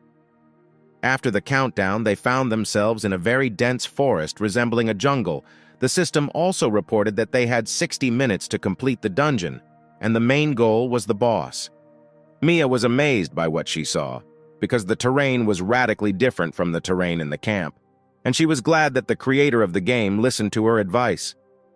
The main character decided once again to deflect suspicion from himself and asked if she knew the creator of the game, to which the girl turned up her nose and joyfully declared that she had taught him everything. At that moment, Phil noticed something very strange, because his face expressed more despair than fear, and he pointed it out, asking the others to take a look too. What he was pointing at were snakes. There were a lot of snakes, even too many, and it made everyone wary. The animals did not wait long and attacked immediately with all their numbers, rushing to new visitors. The fact that it was snakes was a small problem because Mia hated them and was very much afraid of them. Ron cut down these weak monsters without any problems or effort. He commanded everyone to be careful. And it was necessary to be careful for a reason, because he knew that these snakes are poisonous. He also suggested how to fight them. Although there were a lot of snakes, they were not enough to cause serious harm, and the hunters, following the advice, calmly fought off the attack. The only one who was uneasy was Mia, because she thought snakes were very scary, and she grabbed one of them in the middle with her bare hands. In the end, she tore it in half, not having a cold weapon and being very angry at this situation in general.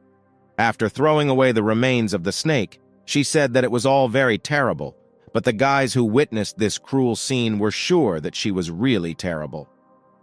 Suddenly, Phil screamed and there was horror on his face. He noticed something again that the others could not notice. Everyone was wondering what happened. He turned very pale and covered with cold sweat, showed his hand, on which there were 2 small holes, and said that he had been bitten. He fell to his knees and begged the others to leave him and go on. Blood was oozing from his hand, and his health was gradually declining. The main character calmed him down by saying that this snake is not so poisonous, so you should not worry. You just need to suck out the toxins. After hope was found, Tim offered him his help and said that even though they had not known each other for a long time, they were now like brothers. The further spectacle looked more like something obscene. Tim began to suck the poison out of his friend's shoulder, and for some reason he blurred like a girl. Ron and Mia were very happy to see this scene. It was evident from their faces, especially from the blood that was pouring out of their eyes. The girl offered the main character to leave with her. The guy had no reason to refuse because it's better than watching brotherly love. When they left, the main character asked what she wanted to tell him, which she could not say in front of everyone. She pointed to the health bar, which was gradually decreasing, and said that she was also bitten by a snake. It was unexpected, and the main character immediately offered to get rid of the poison, since she had no more than 5 minutes left. But contrary to all expectations, the place for which this slender and beautiful girl was bitten turned out to be her breasts, which was not surprising considering her size. After the place was determined, the main character began to hand over the back a little, because this was not part of his plans, but the girl insisted on it, citing that it was just a game. And since the guy had no other choice, he agreed and pressed the girl against a tree for embarrassing her very much. And what was the surprise of the girl when the guy began to suck the poison out of her chest? Because the sensations from these actions were quite real. The main character liked this procedure, and he jokingly said that he thanked her for the treat, to which the girl blushed and told no one to talk about it, because she would lose her status. At this time, Tim finished extracting the poison from his friend, and he was very glad that nothing was threatening him now. He also said that he could ask him for anything. Tim responded to this gratitude with acceptance, but there was a small problem because he was also bitten, and now he needed the help of a friend. Phil did not hesitate to say that he would help his little brother and suck out the poison, because that's what real comrades do. And he regretted it very much, because his friend turned his back to him and began to pull down his pants, saying that his back was defenseless. At this time, the main character and Mia came out of the forest, who were going to move on if the bros finished with the poison, and were again stunned to see a new picture. Tim was lying on the ground with his pants down, and Phil was sitting behind him, extracting poison from a friend's buttock, but since it looked very suspicious, they immediately began to justify themselves, but it was too late. There were 49 minutes left to complete the dungeon. The group moved to a new location, and a swamp appeared there. Mia didn't understand why the dungeon was called the Zombie Forest, since they hadn't met a single zombie during their time inside. Phil calmed her down by saying that even if zombies appear, she has nothing to worry about, because they will protect her. To which the girl made a face and said that she was not eager to be protected by fecal lovers, and the guy started yelling that he did not eat them. Suddenly, from the swamp they were passing by, a sound was heard, not like those that a swamp should make. Suddenly, a monster jumped out of the swamp behind Phil. They had not seen such an enemy yet, and they were not ready for such a sharp attack. The monster jumped on his back and bit him on the head, and a notification appeared above his head that this monster is called a swamp zombie, and he disguises himself very well for an attack. The main character reacted instantly and immediately drew his sword and rushed to the attack, asking his friend to duck. His target was the monster's head, but everything was complicated by the fact that it was very close to the man's head, but the guy was able to direct the blade correctly, and his hand did not waver. Having carried out a horizontal swing, he was able to hit the monster on the head, and it was a centimeter from the head of a friend. Since swamp zombies did not stand out by force, then the body of these zombies was not very strong, so part of the monster's head easily separated from the body. The monster fell to the floor already dead, and Phil admired the accuracy of the main character's blow, because it was very dangerous. But the main character was not very happy, because he still missed a little and touched Phil's head, from which blood began to fly out like a fountain. But Mia tore them away from the dialogue and asked them not to be distracted and look towards the swamp. The heads of monsters began to appear from the swamp thicket, which now did not try to hide, but on the contrary wanted to attack people, and there were quite a lot of them there. The main character wanted to deal with the zombies on his own, because they were only the first level, but he understood that if this continued, the players would not be able to train. The appearance of such a pile of enemies did not bother Phil at all, but only on the contrary awakened anger for the damaged bald spot, and now he could throw it out. The first thing he did was get rid of his t-shirt by tearing it off himself. This was preparation for a reception called muscle strengthening. In an instant, his body became 3 times larger, and it could not be said that he became bigger because of weight or fat. He was enlarged by muscles that were clearly visible. The main character was very surprised by this. Tim explained that this is Phil's ability, and since he is a fitness trainer in real life, he quickly mastered it in the game. The zombies decided not to pull and attack the man who was now a priority target for them, because he was bigger. But such an attack only angered Phil once again, and he began to strain his whole body with anger. The next moment there was a blow, and his axe cut the heads of 2 zombies at once without apparent effort.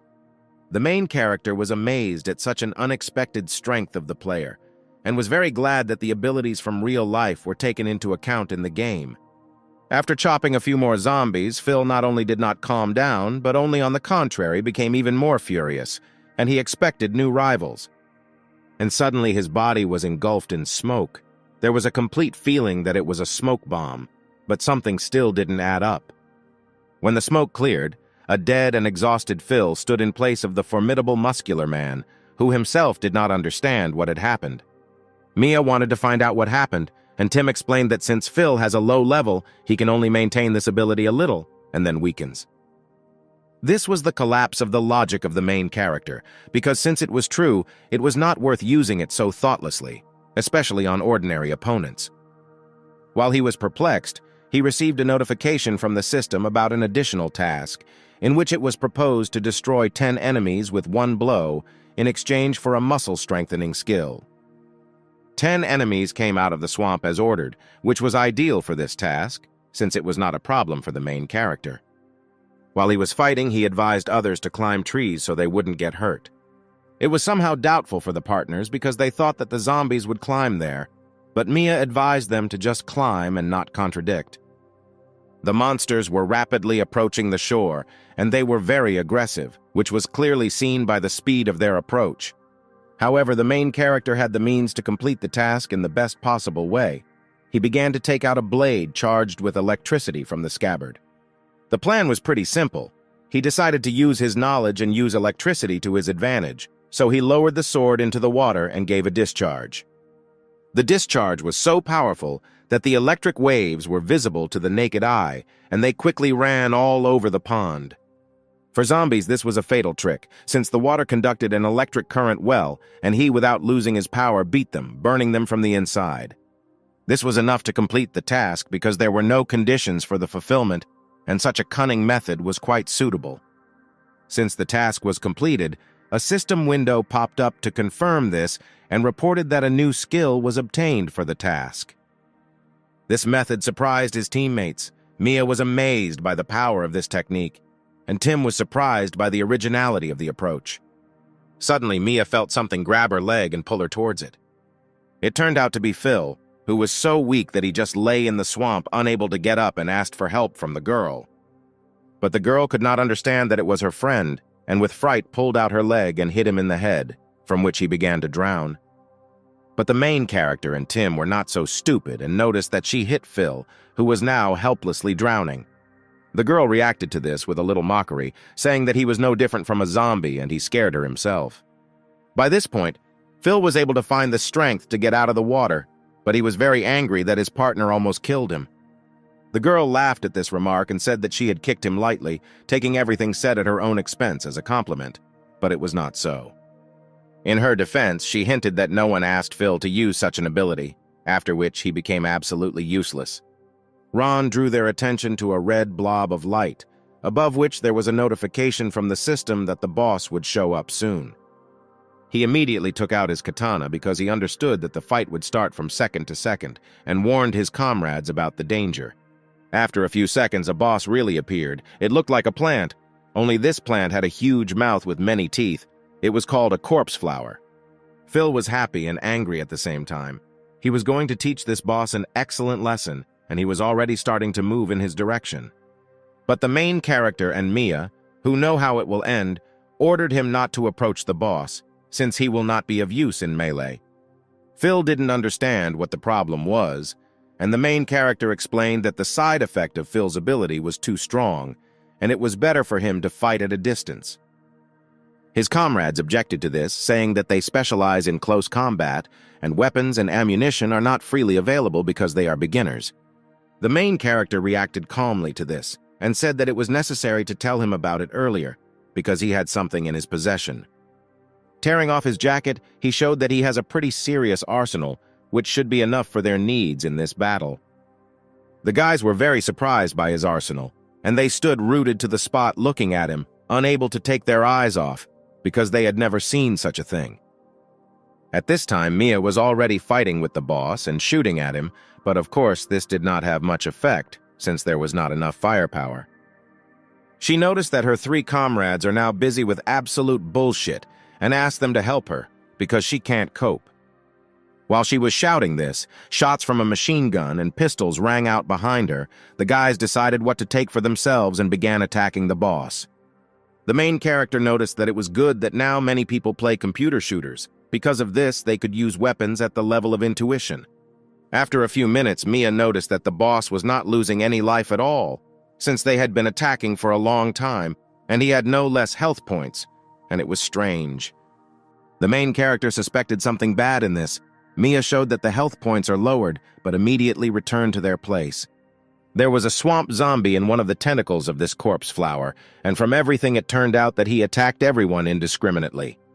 As it turned out, the zombie was captured for a reason, and the boss threw it into his mouth, after which he swallowed it and his health points rose to 100 again.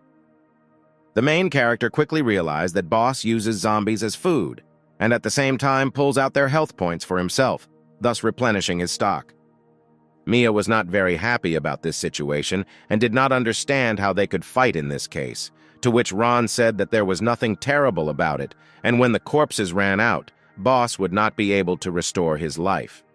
At that moment, one of the tentacles rushed towards Mia, and since she didn't notice it, it grabbed her unhindered. The main character, of course, was right that when the zombies run out, the monster will stop replenishing health, but he did not finish that the monster will start eating alive. The guys realized that it was impossible to delay any longer, and they needed to save their partner. They furiously rushed to the attack, trying to make it in time. But the monster was in no hurry to eat her, and began to grab her legs with tentacles, and one climbed into the chest area, which the girl really didn't like, and she tried to shout to the guys. But now, having seen a beautiful picture, these three brave warriors could not take their eyes off what was happening, and simply could not help her until they saw what would happen next. And when the monster put its tentacle under her t-shirt, she finally lost her composure because of three perverts who were in no hurry to help her. She gathered her thoughts and took out a gun and shot off this damn tentacle that had been holding her all this time. Only she did not calculate that if she cut it, she would fall down from a great height, because this tentacle was holding her. Now she was afraid to crash to death. But the main character had seen enough of it, and this time decided to really help. He ran up and grabbed the girl in his arms, which prevented her from crashing. She thanked him, but for him it was a trifle. Several tentacles flew in their direction, and Mia began to worry whether they would be able to dodge. But there was nothing to it, because the main character perfectly mastered the art of the sword, so he easily cut these tentacles without letting go of the girl from his hands. The monster roared, because now it was really painful for him, and he could not restore his health, which means something had to be done. Following the scream, a deafening sound rang out, which swept through the entire dungeon, as it was very strong. This noise attack worked, and almost all the band members covered their ears because the noise was unbearable, and it seemed that the eardrums would break. However, Ron did not feel any damage. Since his level was clearly higher than the others, he prepared a charge on his sword and decided to attack immediately. He jumped up on the spot in order to drive the sword deeper into the ground, because it was the most reasonable idea at that time. He did so, and when he landed, he stuck the sword into the ground and released an electric discharge that spread across the surface. The plant was powerfully electrocuted, from which it was immobilized for a while, which gave hope that this attack would be quite enough. At the end, when the discharge ended, the plant circled and began to spread to the ground, making it clear with all its appearance that the battle was over. Ron understood that this monster was only level 2, and he didn't need to use his full strength to destroy it, so he sheathed his sword. But he didn't notice that the monster was still alive, and he was slowly recovering from such a powerful attack. Eventually, the plant rose, and the system notified that the boss was angry and therefore evolved and became stronger. Phil liked this news because he understood that after defeating such a boss, they would receive good rewards, but Tim was not sure if they could win. The main character had a misunderstanding of the situation because he knew that the conductivity of the current was a strong attack, but despite this, for some reason, the boss almost did not suffer. Mia understood a little about such issues and explained that grass is not a good conductor, and since the charge was on the ground, he spent half of the force along the way, and the boss is also a plant in the end. This will almost not work on him. The main character didn't like that she reported it after he attacked, so he gave her a snap. The monster began to spit venom, rather large projectiles that flew like large bullets at the players. The main character reacted and dodged this unexpected attack. He noticed that after the evolution, the boss had new opportunities and attacks. The poison flew past, missing the target, and hit straight into the tree standing behind, and it immediately began to melt. The main character immediately realized that things were bad for them, and these poisonous bullets were very dangerous. He turned to the guys from the group and warned them about the danger. But it was, to put it mildly, too late. The two partners were covered with poison from head to toe, and the guy could not understand how they got caught like that. Mia's plaintive voice was heard behind her, asking for help. The main character looked around, assuming the worst option. When he turned around, he saw that the clothes on Mia's body were starting to melt and disappear quickly, while the poison seemed harmless to the body.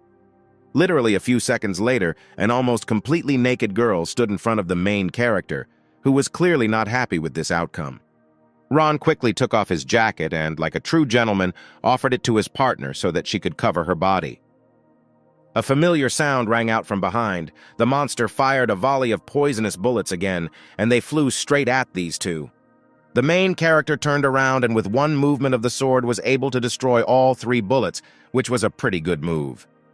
However, this method was not very effective because although the guy's swordsmanship was good, it was impossible to stop such large lumps of liquid with a thin sword, and naturally part of the poison would fall on the reflecting one.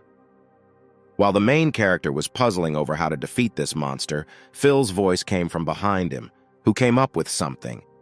He explained that in real life he is a chemistry teacher and understands it well, so he has a synthesis skill. The essence of this skill was simple. He could create new items using 2 parts of something, which was not so much useful, since it could be done by himself. Phil said he had gasoline and fabric, and if he used his synthesis, he would get a combustible mixture. After he used the skill, a cocktail of hammers turned out, quite popular in games, but insanely effective. Picking up the bottle, the main character said that Phil just connected 2 objects for everything, and he himself is capable of this. Molotov cocktail was a great idea because the electric discharge had no effect, and now you have to try to burn it, and suddenly it will work. And with these thoughts, he threw this jar straight into the monster's face. He could only hope that it would help. The bottle broke on impact, and the monster was engulfed in flames. This time it was clear that he did not like it at all, and he was actually dying. After a few minutes, the boss of this level burned out, which was confirmed by the system, and that now they are entitled to a reward for killing the boss. An unusual chest appeared in front of each player, and this greatly pleased them since this dungeon was not simple. Phil was the first to open the chest and take out his reward. It turned out to be a can of protein, which increased endurance, and now he could use his skill longer. Tim received iron armor, which also had effects, one of which was bullet resistance, that is, it was impossible to pierce it with a bullet. Mia also took out a skill book from the chest, the effect of which was the headshot skill, after using which her strength would increase by 300%. Ron was the last of the company to open the chest. He sat down and slowly lifted the lid. He was wondering what kind of reward he would receive. Looking into the chest, he was confused as if there was nothing there, but a bright light was coming from the chest. The others were also wondering what the main character got, and when they saw it, they were surprised and thought it was the best reward. Contrary to all the expectations of the protagonist, his reward turned out to be an egg, and even the system did not know whose it was, but gave a hint that something would hatch out of it. Since that moment, 3 days have passed. The settlement has expanded more and more, and has already begun to go beyond the old territory. There were more new players in the game, and now all players could get statuses.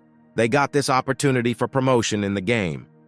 This was great news for the old players, as they had been waiting for this moment for a long time, and now the system will evaluate them. A new player noticed Mia and joyfully ran up to her. He wanted to learn from her tips on how to level up at the start of the game. She reacted calmly to this, and since she remembered how strong zombies were, especially at the start of the game, she advised cutting trees and plowing the land, that is, everything that she did herself. As it turned out, this guy was her fan and had never seen her live, but now she gave him advice, and he decided to keep up with his idol and got to work. The old players worked quietly in the garden and did not hurry anywhere. After completing this task, they were going to buy better tools for the garden and equipment. The main character was sitting in the main office of the settlement, and Chloe was telling him about the news. She said that the new people were working even harder than the old ones. The main character liked it, because he didn't have to worry about expanding the shelter, and now this process happened automatically. However, Chloe said that not everything is so good. Because there are already too many people, they have an overabundance of labor, and they need to think about new bases. The main character understood this perfectly, but from the point of view of the player, because if they are in the same shelter all the time, they will get tired of it sooner or later, and new items are simply necessary. In this case, the guy asked the girl if there were any territories near their headquarters, to which she said that there were such, but they were occupied by zombies. However, there was one problem, that all the strongholds were located on the territory of the central settlements, and in order to expand, you would need to log in. She showed a map on which it was clearly visible that the lands had long been divided between villages, since the government ceased to exist as such. Also, the central settlement was divided between the main forces, and their owners were called shield muzzlers, because they were the strongest of the awakened. This did not greatly puzzle the main character, since this was about what was supposed to happen. But since they want to expand the territories, they cannot avoid a conflict. At that moment, Erica ran into the room, who brought bad news. A group came from the central settlement to collect taxes. This surprised Chloe very much, but the main character was not a bit scared and went to deal with this small problem. In front of the settlement, there was a fat man who introduced himself as a tax inspector from the central settlement, and that residents were obliged to give 50% of the products every month. However, one of the locals was forgiving, because when this territory belonged to a gang of wolves, everyone didn't care, and now they owe something. To this objection, the tax inspector simply took out a pistol and pointed it in the direction of the resident, clearly intending to pull the trigger. Since he was not a good-natured person, he did so. He pulled the trigger and realizing that it would kill someone.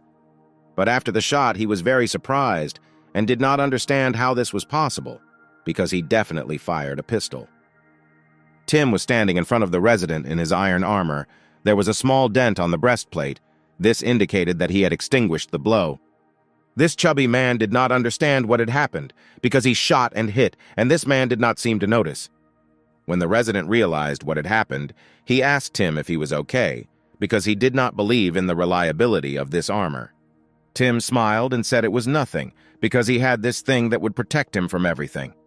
The newcomers who saw this were completely convinced that this player was abnormal, since he blocked the bullet with his body. By this time, the main character managed to approach. He introduced himself to the tax inspector and asked what was going on and what they wanted. The tax inspector decided to change his words a little and offered residents protection if they pay taxes. But the main character calmly asked him why, when this territory belonged to wolves, when distress signals were received from it, no one from the center came to help. The inspector smiled at this and said that they had some difficulties and they barely survived themselves, and now they are ready to help. Then Ron decided to put the squeeze on him with the following statement that the center did not come to people's aid when they needed it, and now they decided to collect taxes. Since it was a refusal, the inspector decided to act as usual and threw in a pistol, ordering his men to raise their rifles too. It was a pure threat. Since his men were equipped with good equipment, he thought he would be able to intimidate the main one, and everything would be fine. But the main character was not only not scared, but also remained absolutely calm. In response to this rude gesture, he simply snapped 2 fingers. And behind him appeared a lot of players, each of whom had good equipment and excellent weapons, which meant their advantage. The inspector could not understand how such a small settlement had so many weapons, and he asked the players about it. They openly said that they get weapons from dungeons, for bonuses or for simple farming. They said it with very pleased faces. Then the inspector decided to retreat, because he recognized that they were much stronger than them, and the best thing now would be to retreat. But the main character was not going to let go of the man who shot one of the players so easily, and he decided that now it was his turn to shoot the inspector. Turning around, the inspector realized that the main character was aiming at his ass, and he was yelling incomprehensibly, not knowing what the main character wanted to do. And all he had to do was just shoot the inspector. There was a pop, and several splashes of blood jumped out of his buttock. The guards picked up the inspector and carried him away, because they could not answer, fearing for their lives, and he did not calm down and yelled that they would answer for it. Mia stood at the head of the protesting pile of players and showed the torch to the departing people. The other players also shouted that they would not dare to come to their territory anymore. Chloe was terrified, because this could lead to an inevitable conflict, and for her reasons, it would be more logical to unite with the central settlement. To this, the main character simply replied that if he had backed down, he would have lost most of the popular support, and these people will never get enough. Plus, there are more and more people and supplies in the settlement, so something needs to be done. Erica stood at a loss because the newcomers were generally fearless, and in such a situation even she, a seasoned hunter, began to worry a little. That's just the main character knew why they were so fearless, because for them it was just a game, and in real life they are afraid of almost everything. Anyway, the central settlement was central and very large. After all, it was a city, some part of which was well preserved.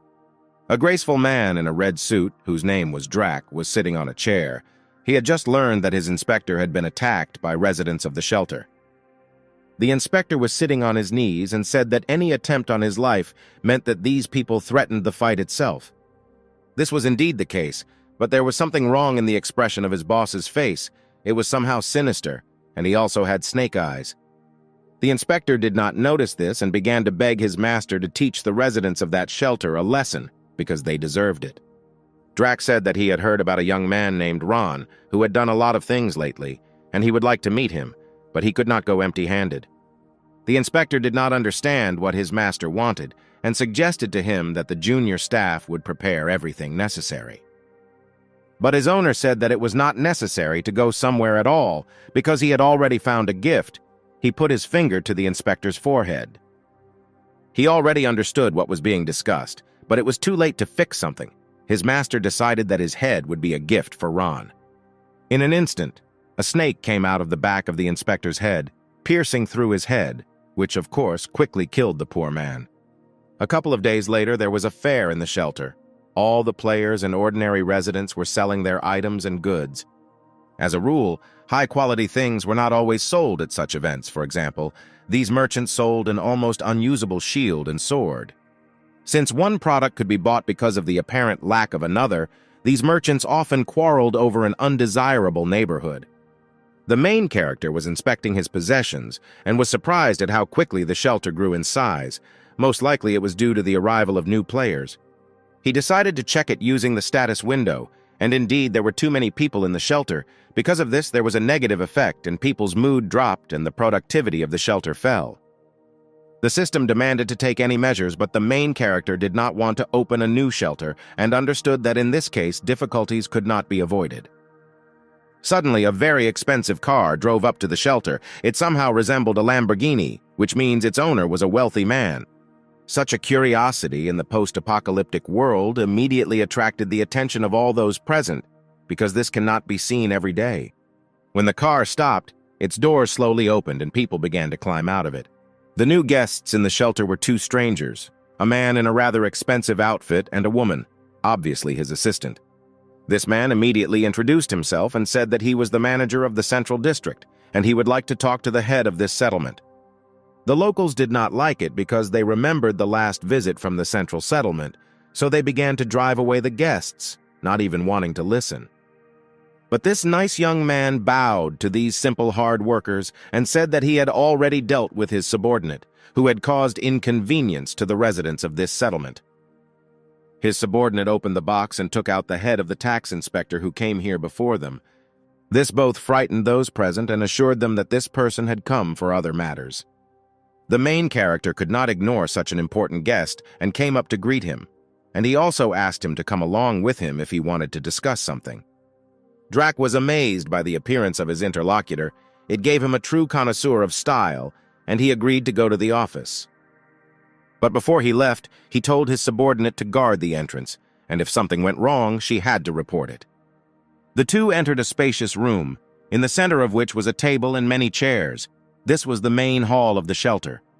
The subordinate of the head of the central district obediently took a position near the entrance. She had a rather serious look. 3 players began to discuss it, because for them, it was a new NPC character, and Mia was surprised how well it was worked out. They also had a hunch that a secret quest might appear. Mia realized that the other players were afraid to start a dialogue with this girl and decided to start first in order to set an example to the guys. But as soon as she wanted to move in her direction, she was stopped by Rex, who did not like this idea, and he warned her not to get involved with this girl. But this did not stop Mia. It just so happened that she was too self-confident and therefore thought that she would succeed the first time, because she knows how to flirt with girls. She approached this girl and punched the wall. Taking a confident position, she invited the girl to go to her room because she has a great bed. It was an obvious hint. The stranger was interested in this proposal, and she said that if she wanted something like this, then she would have to defeat her in battle first, and if it worked out, then her body would be at the complete disposal of the winner. The guys who heard this immediately blushed. Because they were not close to the girls yet, they could not believe in such an offer. Mia immediately accepted this challenge and began to knead her fists. She definitely thought she could win. In the office at that time, there was a casual conversation between the two heads of settlements. There was a map of the area on the table.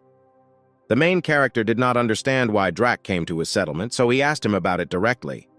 Drac, in turn, did not beat around the bush and inform him that he was interested in this settlement and was ready to buy it, and if Ron agreed, then a place in paradise was provided for him. The main character did not intend to give up the dialogue so quickly, so he asked if there was still such a place in this world. But Drac spoke quite confidently, and it was clear that he believed in his words, so he said that this was quite possible. He offered the main character everything, and explained that as long as someone has the power, the whole world can become a paradise for him. He also said that the main character should not worry about the inhabitants of this settlement, and he would take all these troubles on himself.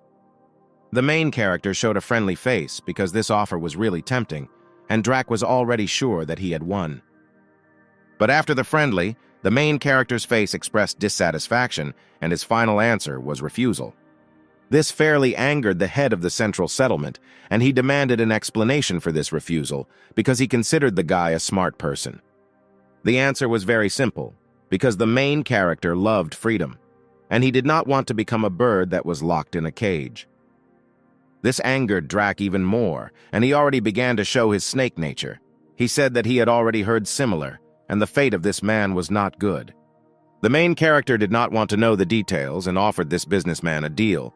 It clearly interested him, and he wanted to know what. The main character took the map and pointed to the trade route through which the caravans of the central settlement went. He knew that a gang of Vulcan lived there, which inconvenienced the settlement. Drac said that this group occupied the metallurgical plant and is quite strong, because there have already been military expeditions there, and not one has been crowned with success. Then the main character took out a knife and stuck it exactly in the place where this gang was located on the map. He offered to deal with this group, and in return, the central settlement would cease to annoy his settlement.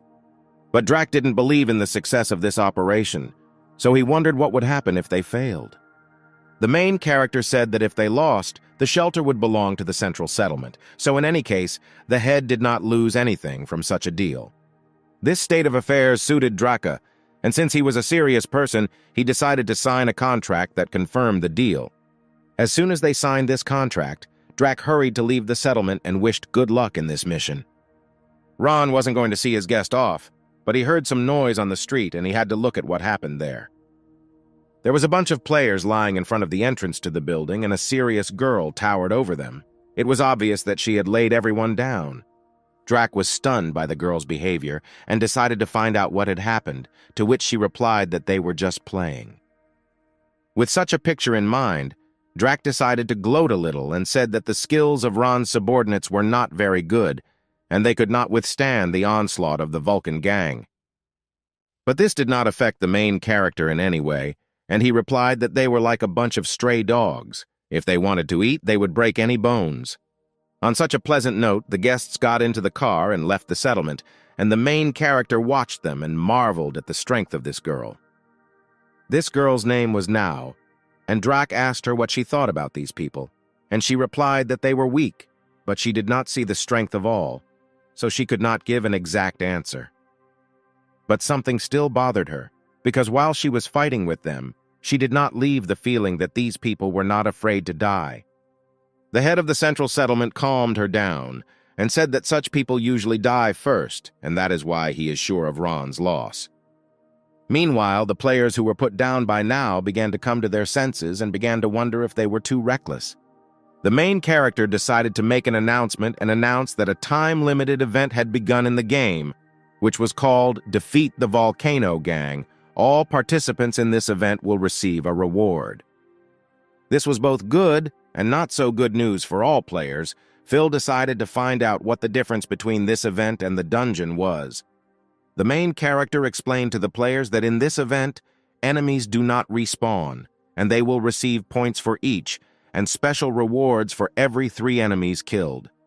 After he finished talking about the awards, Mia immediately moved forward to perform this event. The main character decided to ask her where she was going, because he hadn't finished talking about this event yet. She was as enthusiastic as usual and said that whoever comes first will receive the main award, so she goes first. Even in such a simple situation, she was able to distinguish herself, and the main character showed her that the gang is in the other side. Erica approached the main character. She was obviously worried. She knew about the contract, but the Vulcan gang was much stronger than the wolves, and she was worried about the guys. Even realizing that this was actually the case, the main character was sure that they would cope, and Erica did not understand where such confidence came from. And the main character decided to explain to her why these people will cope with such a task, even if it is more difficult. After all, they were more like the 4 elements of disaster for this world than ordinary hunters or bandits. In a small hut, men were shouting discontentedly. They demanded that the tenants get out of the house, because it was time to pay for protection. The woman was sitting on her knees and holding a handful of crystals in her hands and asked to take them all as payment. But the man was offended by such a gesture, and he decided that she took them for some beggars and knocked the crystals out of her hands. Another bandit took out a canister of gasoline, opened it, and began to pour the contents. It was obvious why he was doing it. He started pouring gasoline on the little daughter of this woman, who was holding her teddy bear in her arms. She was crying because she was scared. This soulless man lit a lighter and demanded that the woman tell where she kept her jewelry, otherwise she would watch her daughter burn. The woman realized that the worst was about to happen. She fell face down on the floor, bowing and praying that they would let her daughter go, because they really have nothing. But this angered the bandit even more, because he was sure that the woman did not want to tell the truth, so he ordered action. The woman raised her face. She screamed and begged the bandits not to do it, because it was too cruel even for this world. But these pleas did not reach the ears of these inhuman people, and the bandit, smiling mockingly, let go of the lighter. The girl squeezed her eyes shut so as not to see it. She squeezed the bear even tighter and called her mother for help. Suddenly a hand appeared and grabbed a lighter over the girl's head. The bandits could not have expected this. The main character was the one who saved the girl. He carelessly brought a lighter to a cigarette and lit it, asking if these 2 were from the Volcano Gang. The bandit was surprised that since this man, knowing who dared to interfere with them, it was akin to suicide. Together with the main character was Mia. She decided to divide the bandits. Since there were 2 of them, she decided to take on a guy with a mohawk. He was definitely offended by her statement about her hairstyle, and he pulled out a flamethrower without hesitation. A flame began to fly rapidly towards the girl, which was quite dangerous for a person, since it could burn him alive. Mia was engulfed in flames and completely engulfed her. She immediately started yelling that she was very hot. The bandit was only amused. He was glad to see someone burning alive.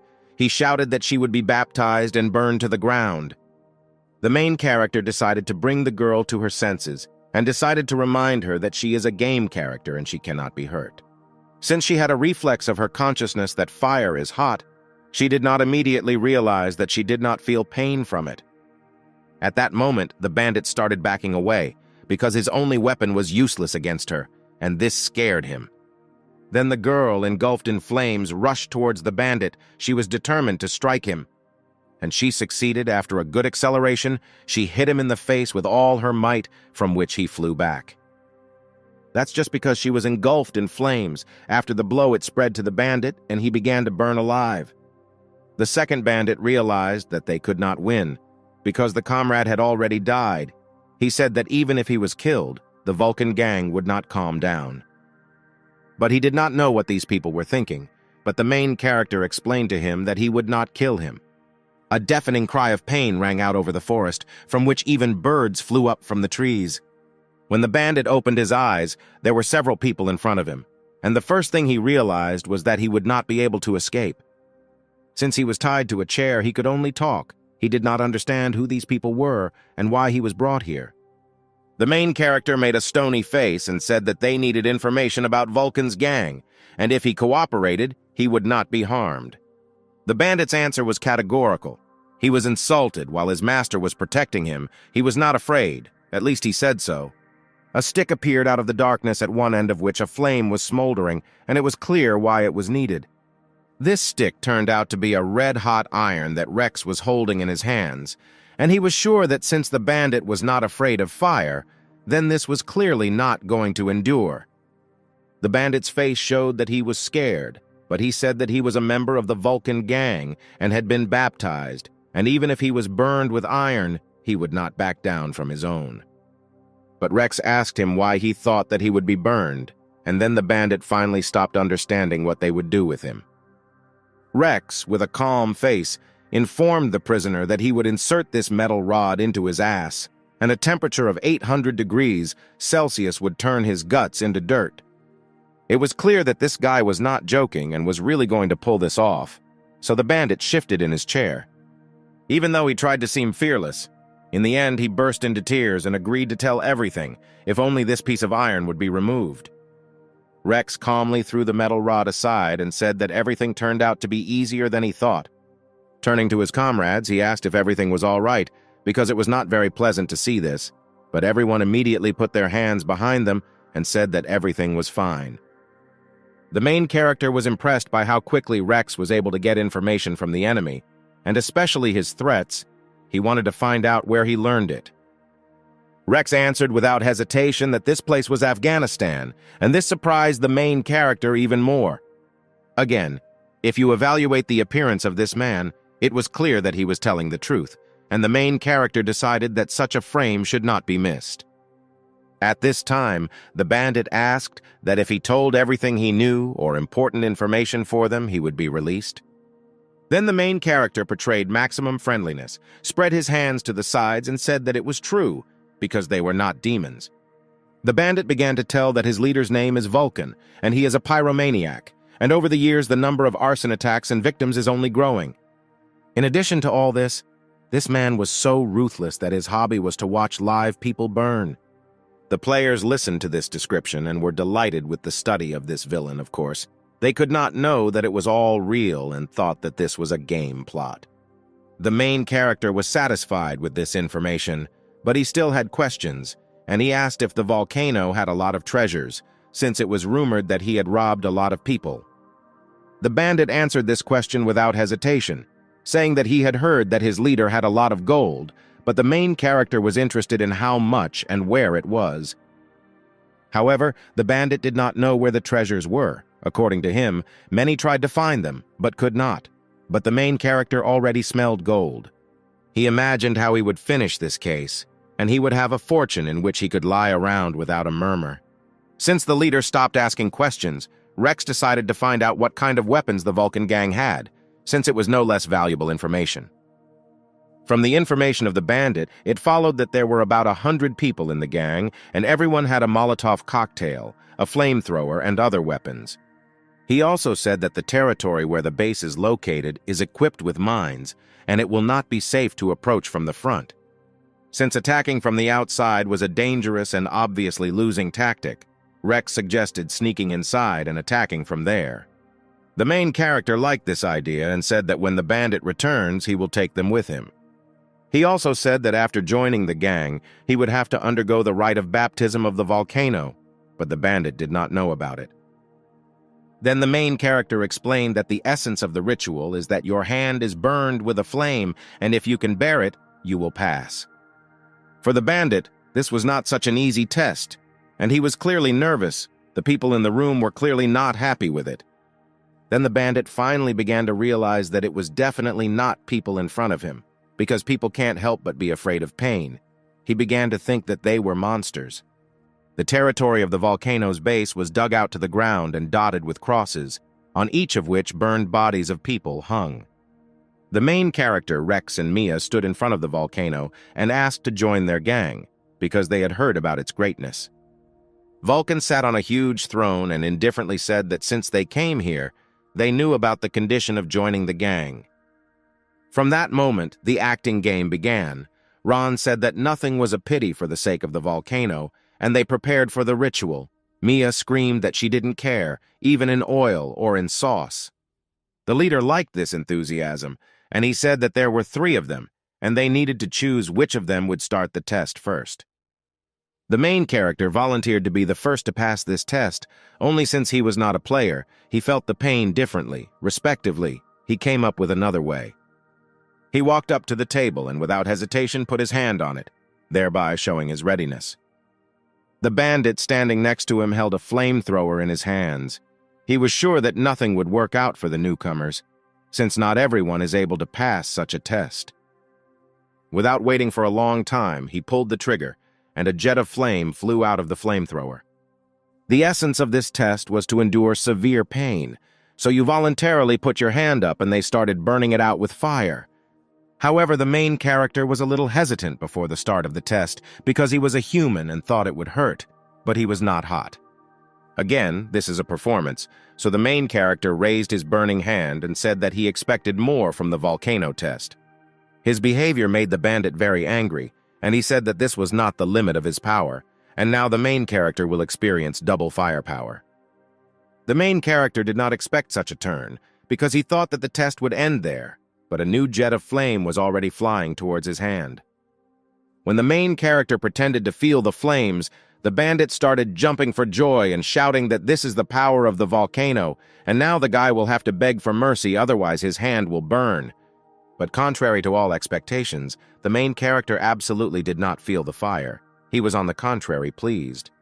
Other players watched this dedication and were shocked that their leader was not only not afraid of fire, but also enjoyed it. He seemed cool to them.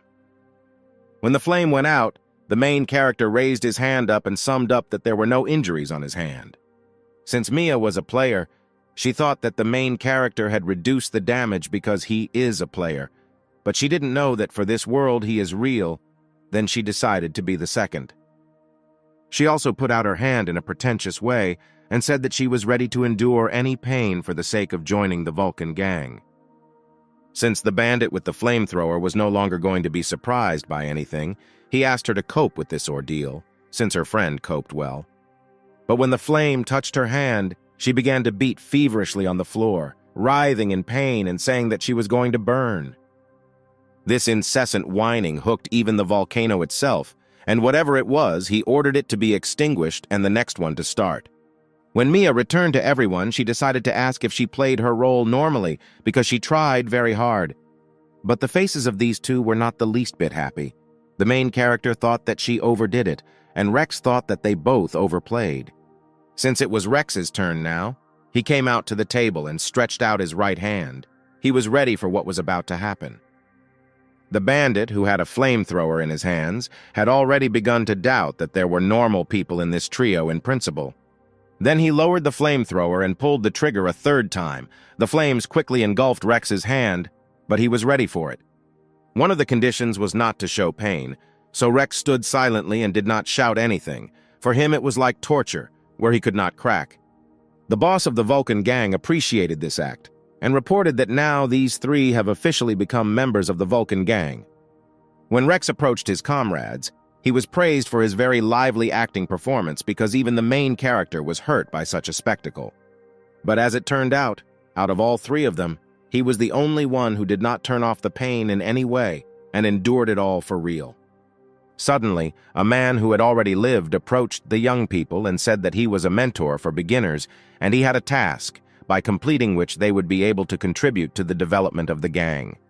The main character assumed that everything would go according to this scenario, so he thought it was a great idea to accept this task in order to strengthen himself in the gang.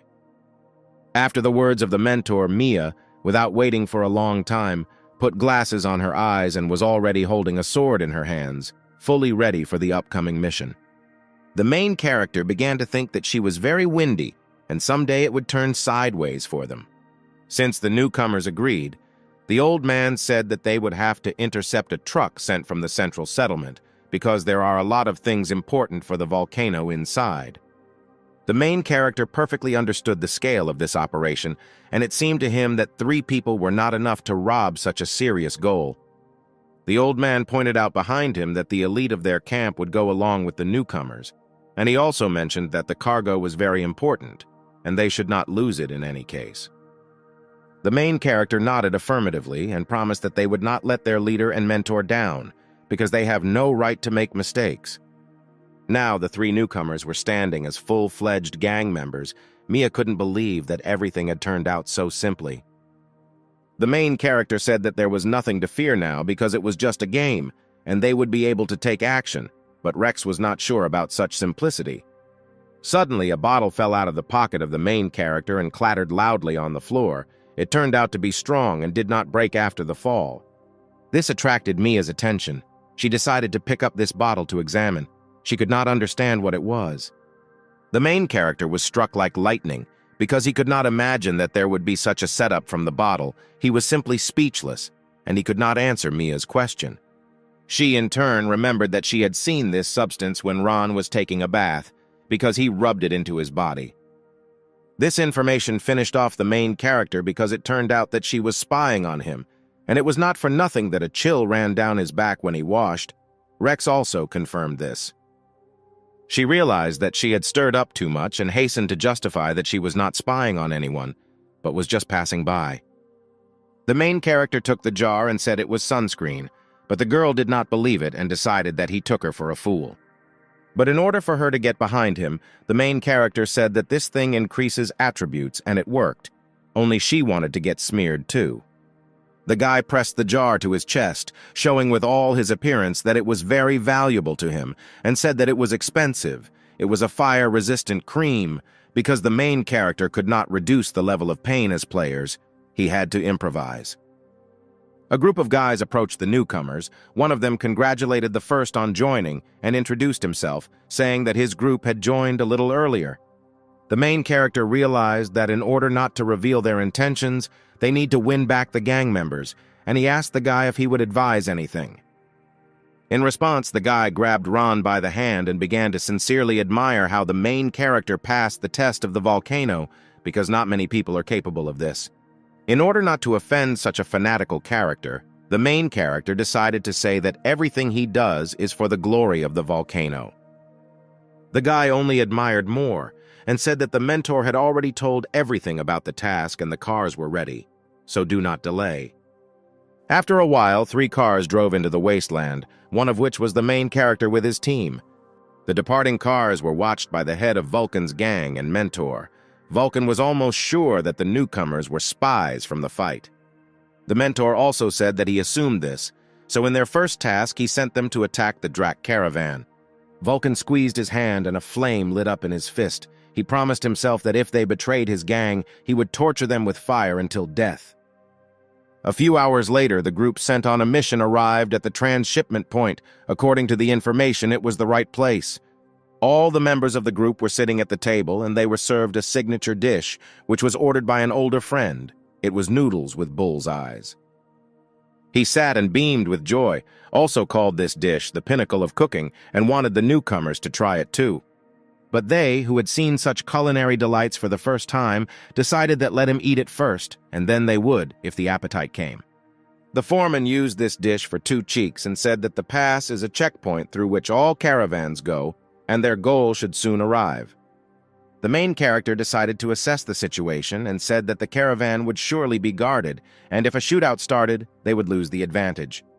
The foreman reacted easily to this. He smiled and put his chopsticks on the table. He said that he had already ordered the road to be mined, and this would help them attack suddenly. Rex held one of these mines in his hands and examined it. Then he began to name its characteristics and was able to name every single one. This surprised the elder very much because there were few such experts, and he decided that Rex would help him calm the blockheads of their settlement. At that moment, an armored car began to slowly enter the territory of the transshipment point, and people began to run away in panic. It was a long-awaited caravan. The main character and Rex watched this car and were surprised how strong it was, because it could complicate their task. While they were watching this, a boy ran out onto the road, whose ball popped out. He did not pay attention to the approaching transport. The boy's mother was horrified when she saw where her son was, but she was too far away and could not help him. Picking up his ball, the boy finally noticed the car, but it was too late, and he could not move from his place, but only helplessly called his mother. At the last moment, he was saved by Mia, who jumped from a running start, which allowed him to quickly overcome the necessary distance. The transport began to slow down and turned into a place where there was a stall in which the main character and Rex were. Because when the car drove up to this stall, it caught him a little. The owner almost started a tantrum because that's all he had. Several people got out of the car. A fit man stood in the center. He asked whose child it was because he could have stained the car with his blood. But Mia started yelling at him from the side and pointing out his mistakes in driving and that it was very dangerous. This man introduced himself as a Hob and said that he obeys the fight, and in this territory he sets the rules himself, and he doesn't care about a few insignificant lives. Mia was thoroughly exasperated by this, and she began to get very angry. She began to insult this fool, because he annoyed her a lot. Hob, without thinking twice, took out a gun and said since she was so brave, let her talk to the bullet in his gun. He began to think what to shoot her. At this time, the main character came up to Mia and hugged her. He said that this was his girlfriend, and she was a little weak in mind, and as an apology, he would cover the food costs. Mia was both angry and blushed at the same time because she was called a girl, but the main character asked her to calm down and not aggravate the situation. Hob put the gun away and said that he was in a good mood today, so he would forgive this trick. He was also pleased with the idea of free food.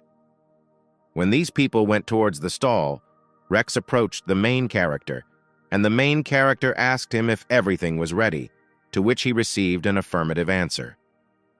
Hob picked up a mug of beer and made a toast, in which he wished everyone satiety and hoped that Drac would praise him for a good trade. The main character watched this meal and enjoyed it, because his plan was already in motion, which means everything will be fine soon.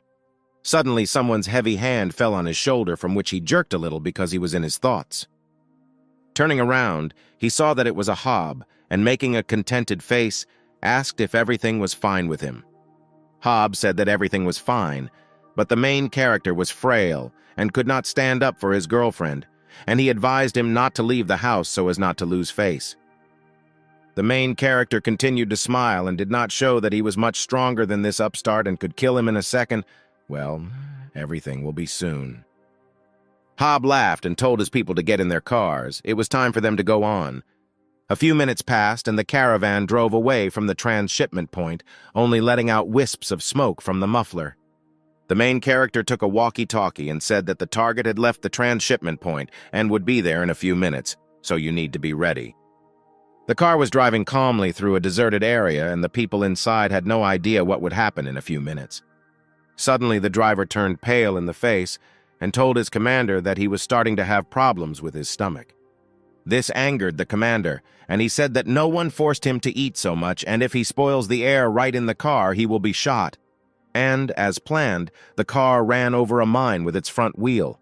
It was obvious what would happen next. There was a very strong explosion, the epicenter of which was right under the car. The car was thrown up by a powerful wave. This force was enough for such a heavy armored vehicle to roll over on its side and could no longer continue moving. Hob opened the side door and started to get out of the car. He was a little battered, but he was not injured. He was interested in who attacked them. The main character Mia and Rex came out of the smoke left by the explosion. The guy asked Hob if he had forgotten him, because little time had passed.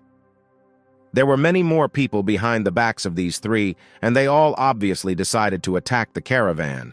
The main character told Hob another trigger phrase. Once they had eaten, it was time to go, because these were his words. When the leader of the caravan realized who attacked him, he began, like everyone like him, to flaunt his power and threaten his leader. But the main character interrupted Hob and told him that his leader was a cheeky Drac. thereby showing that he was not afraid and offered to give the goods in exchange for life. But the Hob twisted his face into an evil grimace and explained that since they had the courage to rob them, did they know what kind of goods they were?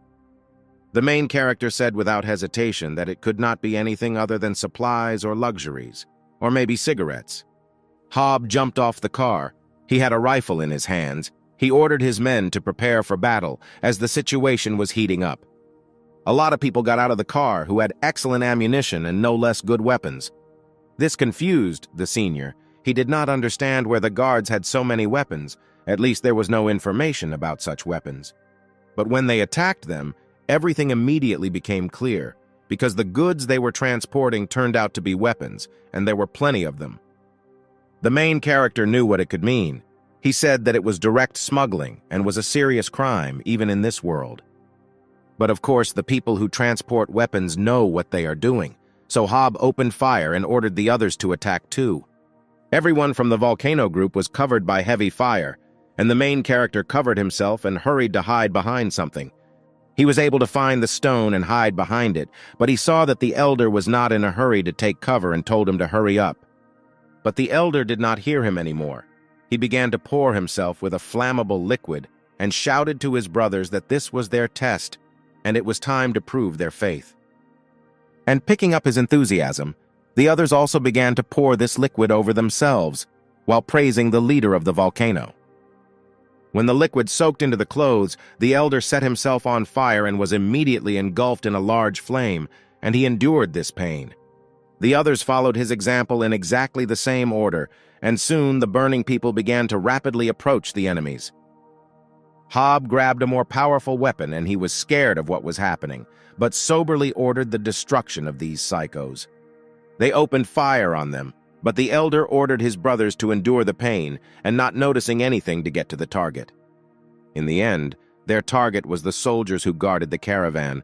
When they got close to them, they grabbed them in their fiery embrace.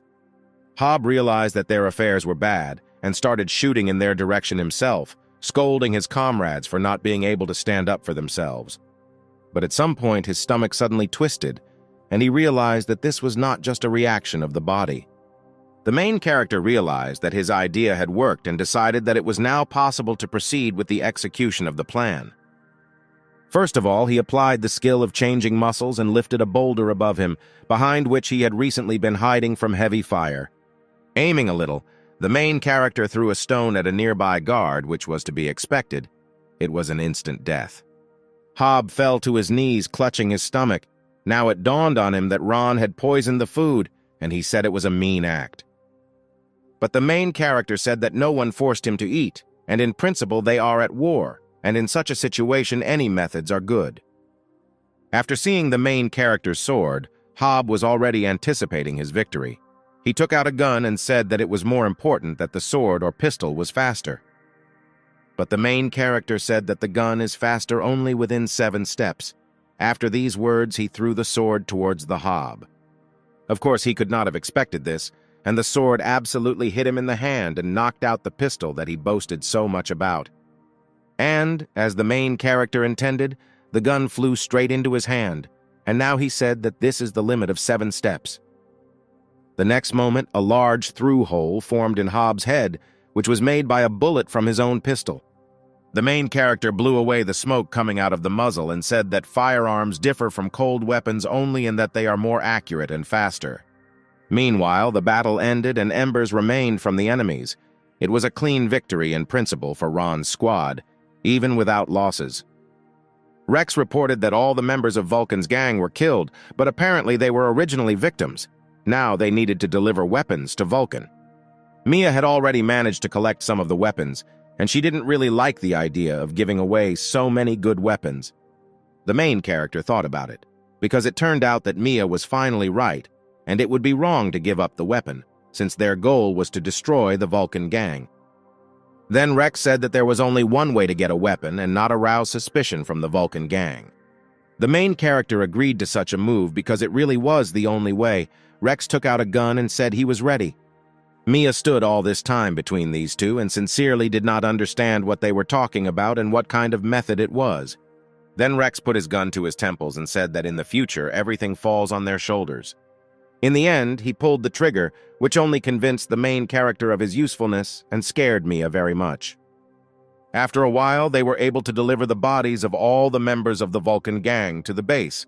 Among these bodies was the body of Rex. The main character stood in front of the gang leader. He skillfully pretended and said that the enemy had strong firepower, and all the gang members died in battle. Vulcan approached the main character and put his hand on his shoulder. He said that they had passed the test and were now being appointed as the main part of Vulcan's gang. The main character bowed as a sign of respect. Again, his cover required this, since it was too early to reveal himself. He smiled maliciously and rejoiced that everything had gone perfectly, and now there was only a small part of the plan left.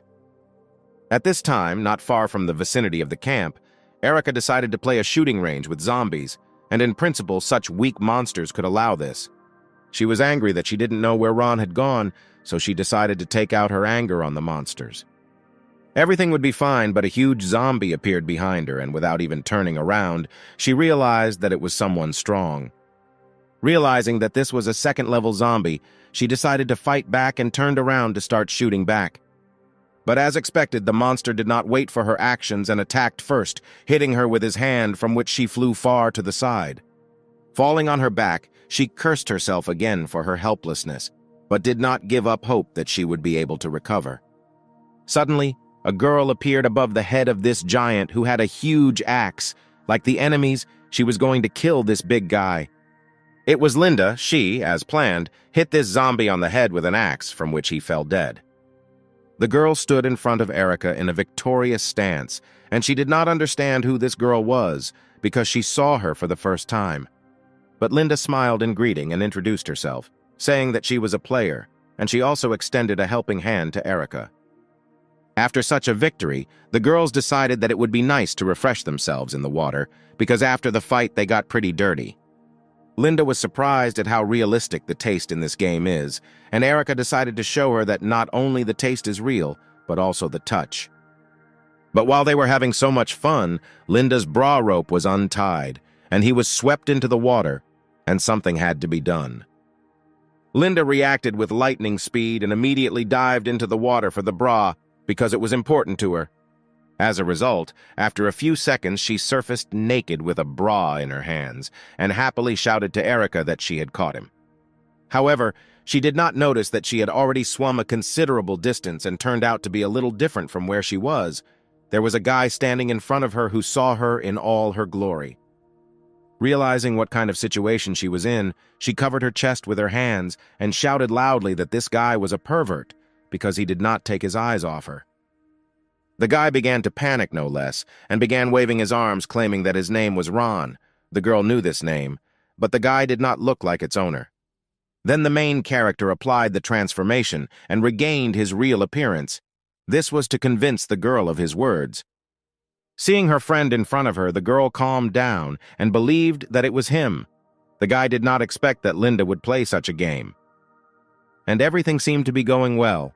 They reconciled and began a quiet conversation as Erica crept up from behind and knocked out the main character by hitting him on the head. After a while, the guy began to recover. The blow was quite strong and his head still hurt. 2 girls were sitting in front of his eyes. When his mind began to return, he decided to find out what had happened, because he had just seen his grandmother, who was calling him to the other side of the bridge. Erica was sitting next to her, who had long ago realized what she had done and peacefully asked for forgiveness, because she simply confused Ron with a pervert.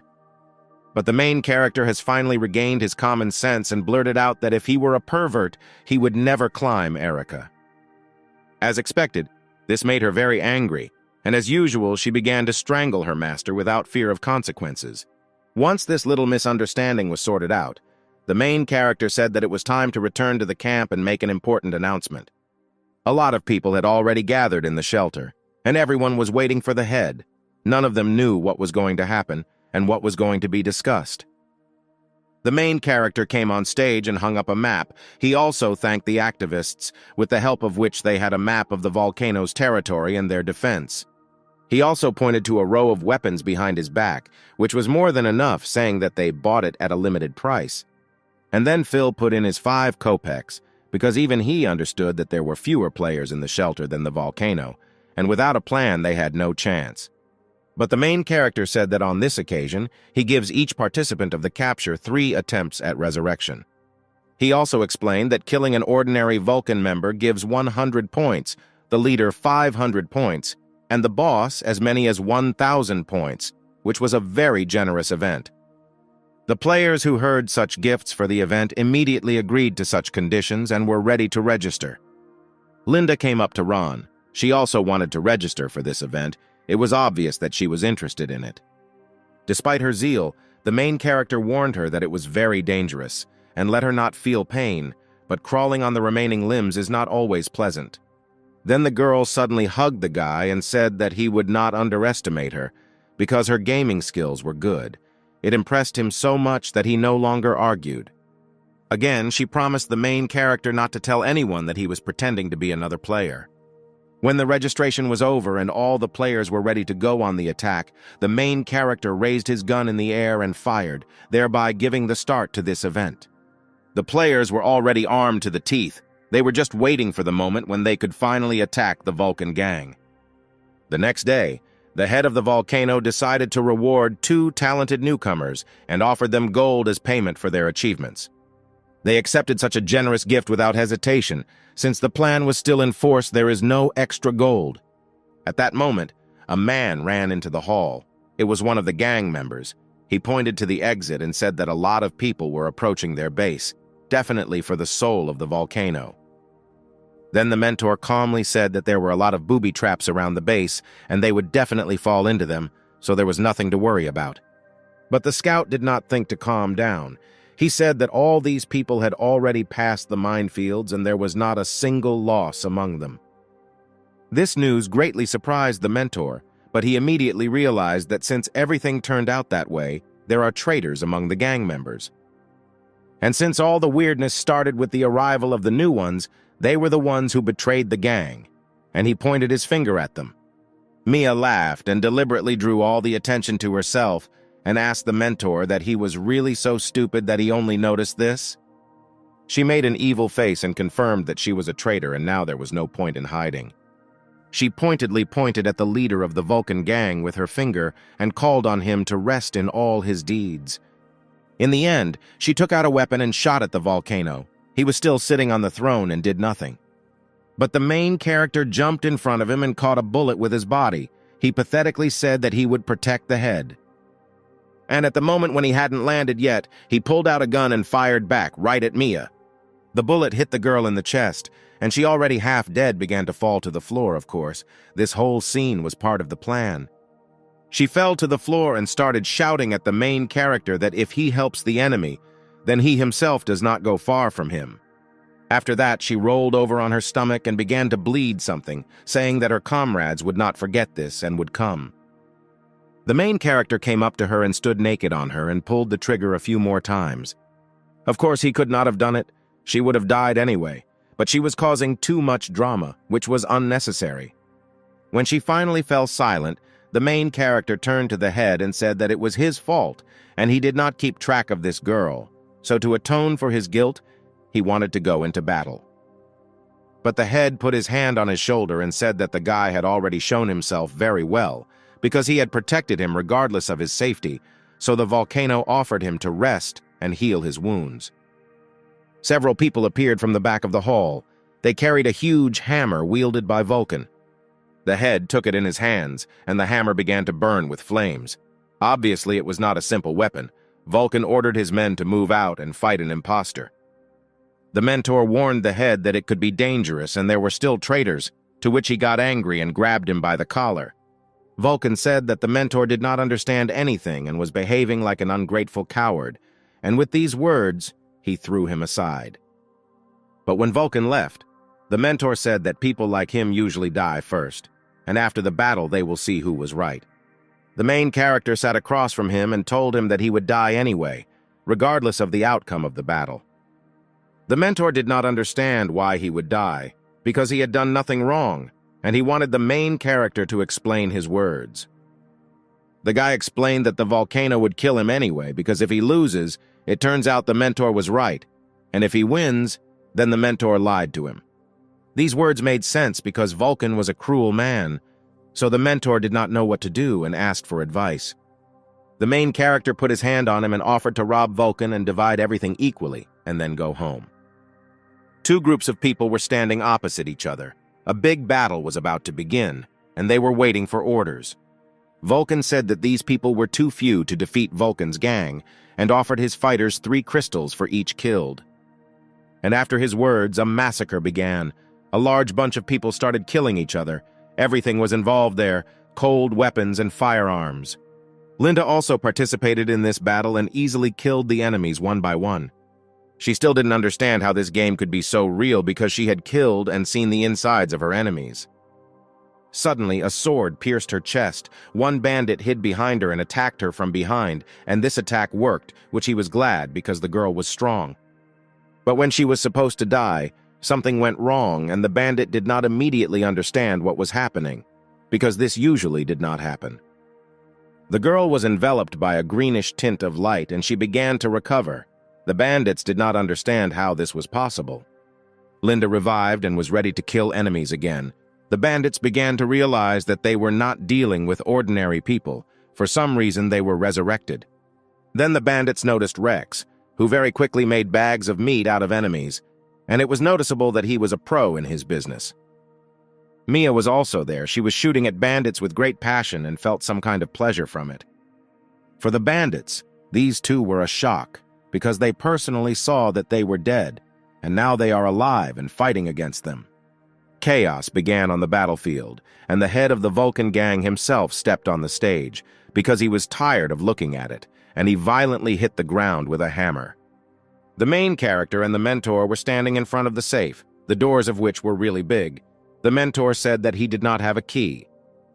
But the main character said that he had his own key, and the mentor did not understand what kind of key it was, because there was a combination lock in the safe.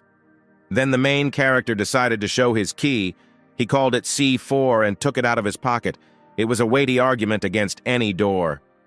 He installed explosives on the door, and they moved away a little so that they would not be touched by the explosion, because the thing was powerful. When the distance became safe, the main character pressed the button and a strong directional explosion was heard. The door could not withstand this. Indeed, the door could not withstand such an attack, and it was torn apart, but the main character did not find anything inside. This made him very angry, and he grabbed the mentor because he claimed that all the treasures of the volcano were here, but it was empty. Then the mentor said that he had once heard Vulcan say that he had hidden his gold in a very safe place, and no one would find it. After hearing this, the main character decided to spread his brains and guess where to hide the gold, and even unnoticed, and he had an idea. They returned to the throne room, and the main character approached the throne of Vulcan with a knife. The mentor did not understand why until the last. The main character told him that Vulcan had been hiding his gold all this time in the most visible place, and began to remove the covering from the throne. At the end of such cleaning, it turned out that the throne, which had been standing in the hall for a long time, was completely golden. This decision can be called ingenious. As soon as the gold was discovered, the mentor took out a gun and said that there was certainly enough gold, but not for 2. But before he could do anything, a shot rang out and dozens of bullets ripped open his stomach. He was already half dead and did not understand how it happened, because he had thought everything out well and chose a seemingly good moment. Only he did not take into account the fact that the main character had originally planned this. He stood with a shotgun and said that the mentor took out the gun too early. Meanwhile, the battlefield was full of hell. All the members of the Vulcan gang were dead, and their bodies lay chaotically on the ground. Vulcan personally started the battle, and this greatly complicated the battle. One of the players attacked him again. Only it was all useless, and Vulcan was able to intercept him with his huge hammer and nailed him to the ground. Mia and Rex stood in complete incomprehension. Many players had no lives left, and they could not resurrect, and they themselves had the last lives left. This was unfortunate because after so much effort, they had to admit defeat and retreat. Vulcan stood and praised his strength because in fact ordinary people could not oppose anything to the awakened one. And at that moment, the mentor's head appeared in front of Vulcan's feet. At first he did not understand what it was. The main character said that the mentor wanted to betray everyone, so he had to kill him. He was sitting on the golden throne, and after Vulcan understood everything, he said that since the mentor was already dead, the next one would be Vulcan himself. All this seriously angered the bandit, and he began to burn all over because not only was he betrayed, but they also encroached on his gold. The main character got up from the throne and took out his sword. He did not consider himself a traitor because he was a secret agent, and these are different things. He decided to show Vulcan his new technique, and his sword began to pass an electric wave through itself. The main character ran away and soared into the air swinging his sword, from which the lightning was already diverging to the side, and the blow should have turned out strong. Vulcan reacted to the blow and intercepted the main character's sword with his hammer, and the two powerful weapons touched. That's just the volcano did not calculate that his hammer is metal and passes electricity well, so the whole charge went to him. Because of such a strong discharge, the mask that Vulcan never took off fell from his head to the ground. And now the enemy was standing face to face with the main character, and it was obvious that his face did not look like an ordinary person. And it was true because instead of a head, this man had a flame that resembled facial features, and whether he was human. He considered himself not a human being because people were a lower form of life for him. He was awakened, and this is a completely different level. After some time, his armor began to crack and fly away from his body, and flames also raged under it. Vulcan had completely freed himself from his metal armor and now stood absolutely without anything, about, and was the flame itself. With one light movement, he surrounded the players with a fiery wind, which immediately made them hot, but this was only the beginning. After a few seconds, this fiery wind turned into a hurricane, and now people were burning alive because of the incredible temperature. The main character realized that this man was also awakened, and his ability to command the flame, this greatly complicated the task. Vulcan confirmed the words of the main character and agreed that he was awakened, and he considered himself the most successful project. And once all the information was said, he attacked the main character with a flame. It was definitely stronger than a flamethrower. Mia was very worried, because even she understood that no one, even this strong guy, would survive such a direct attack. But Rex reassured her, because the main character is not so easy to kill. The flame completely engulfed the main character, and it seemed that he had no chance of survival, but Vulcan said that his flame was invincible, and if it disappeared, everything would disappear. But within a few seconds, the main character emerged from the flames unharmed. He even joked that the flame of the volcano is not stronger than his grandmother. Of course, the secret of his safety was in the refractory oil. Before the fight, he applied it to the body, and apparently it was not in vain, because without it, he would have burned without a trace. This surprised Vulcan, but he was not going to stop and said that it was just a warm-up and now there will be a real flame. In the direction of the main character, the flame was directed, which in its shape resembled something similar to a dragon with two heads. Since the guy was not going to take such a blow on himself, he took out his sword and decided to use it to repel the attack. At the moment when the flames almost reached him, he used a sword technique and cut the flame dragon into several pieces, which completely neutralized the flames. Now there was a good opportunity to counterattack Vulcan, and he decided to use a quick attack to end the battle. And since Vulcan did not expect this, the attack was successful, and the guy cut the bandit's body in half, which was supposed to end the duel. However, the volcano stood unharmed, and it was clear that this attack did not cause him any damage. He said that it was strong, but unfortunately, he had long merged with the elements and would not die so easily now. The next moment, he hit the main character in the face, and this blow was very powerful because the guy was thrown a decent distance away. He crashed into the golden throne and blood spurted out of his mouth. For the first time in a long time, he felt pain, which meant that this awakened one was very strong. After the main character was on the throne, Vulcan used one of his techniques called the Fiery Kingdom of the Dead. After his words, the golden throne that Ron was on began to quickly heat up and melt, changing its shape. Now the main character could not move because the throne became his fetters and completely enveloped the limbs of the guy. Vulcan also said that since he could not burn the main character, he would simply immobilize him so that he would not escape. But the main character was absolutely ready for this turn of events. because gold could not hold him back for a long time. Since he owned the system, he opened an exchange and began the process of exchanging the entire golden throne for glasses, from which the throne began to glow. The next moment, this golden structure began to change and smoothly rise up, disappearing, and the main character received 1,000 points many times. Seeing this, Vulcan fell to his knees and began to ask not to touch his gold, because it was very valuable to him, and when it was over, he demanded to return it back. But the main character was not going to do this, especially after a small fight. He realized how to defeat this fiery man. Since he now had a lot of points, he could afford to buy the highest level of possession of the ice stage, which cost 5,000 points. Vulcan went into a rage after such an act of the main character and swore that even if he spent all his life force, he would burn the guy to the ground. At that moment, more and more scorching flames began to emanate from his body, and a two-headed fire dragon appeared above him. The main character also decided to use his new skill and asked Vulcan if he could really defeat him. A huge ice dragon appeared in front of the fiery two-headed dragon. It was obvious that the fire would give way to cold this time.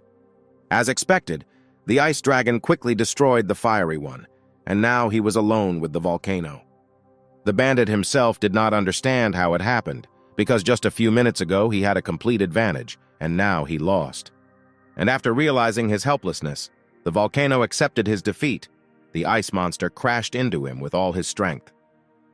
Now, in place of the once formidable bandit, there was only a frozen statue. He clung to life to the last, even if he accepted defeat. It seemed that this did not mean the end yet, and at some point the ice would crack and the flame would flare up again, but the ice cracked and the ice statue began to crumble. In the end, it was a victory, and the players were very happy that this fight was finally over. They praised the main character. He was completely devastated, and it was clear that he was very ill and very tired. As a result, he stood there for a few more seconds, after which he began to fall and lose consciousness, because this battle was really difficult. 2 days had already passed since that operation, and the main character was lying on the bed. He still hadn't recovered, which was strange, since he hadn't received any damage in that battle.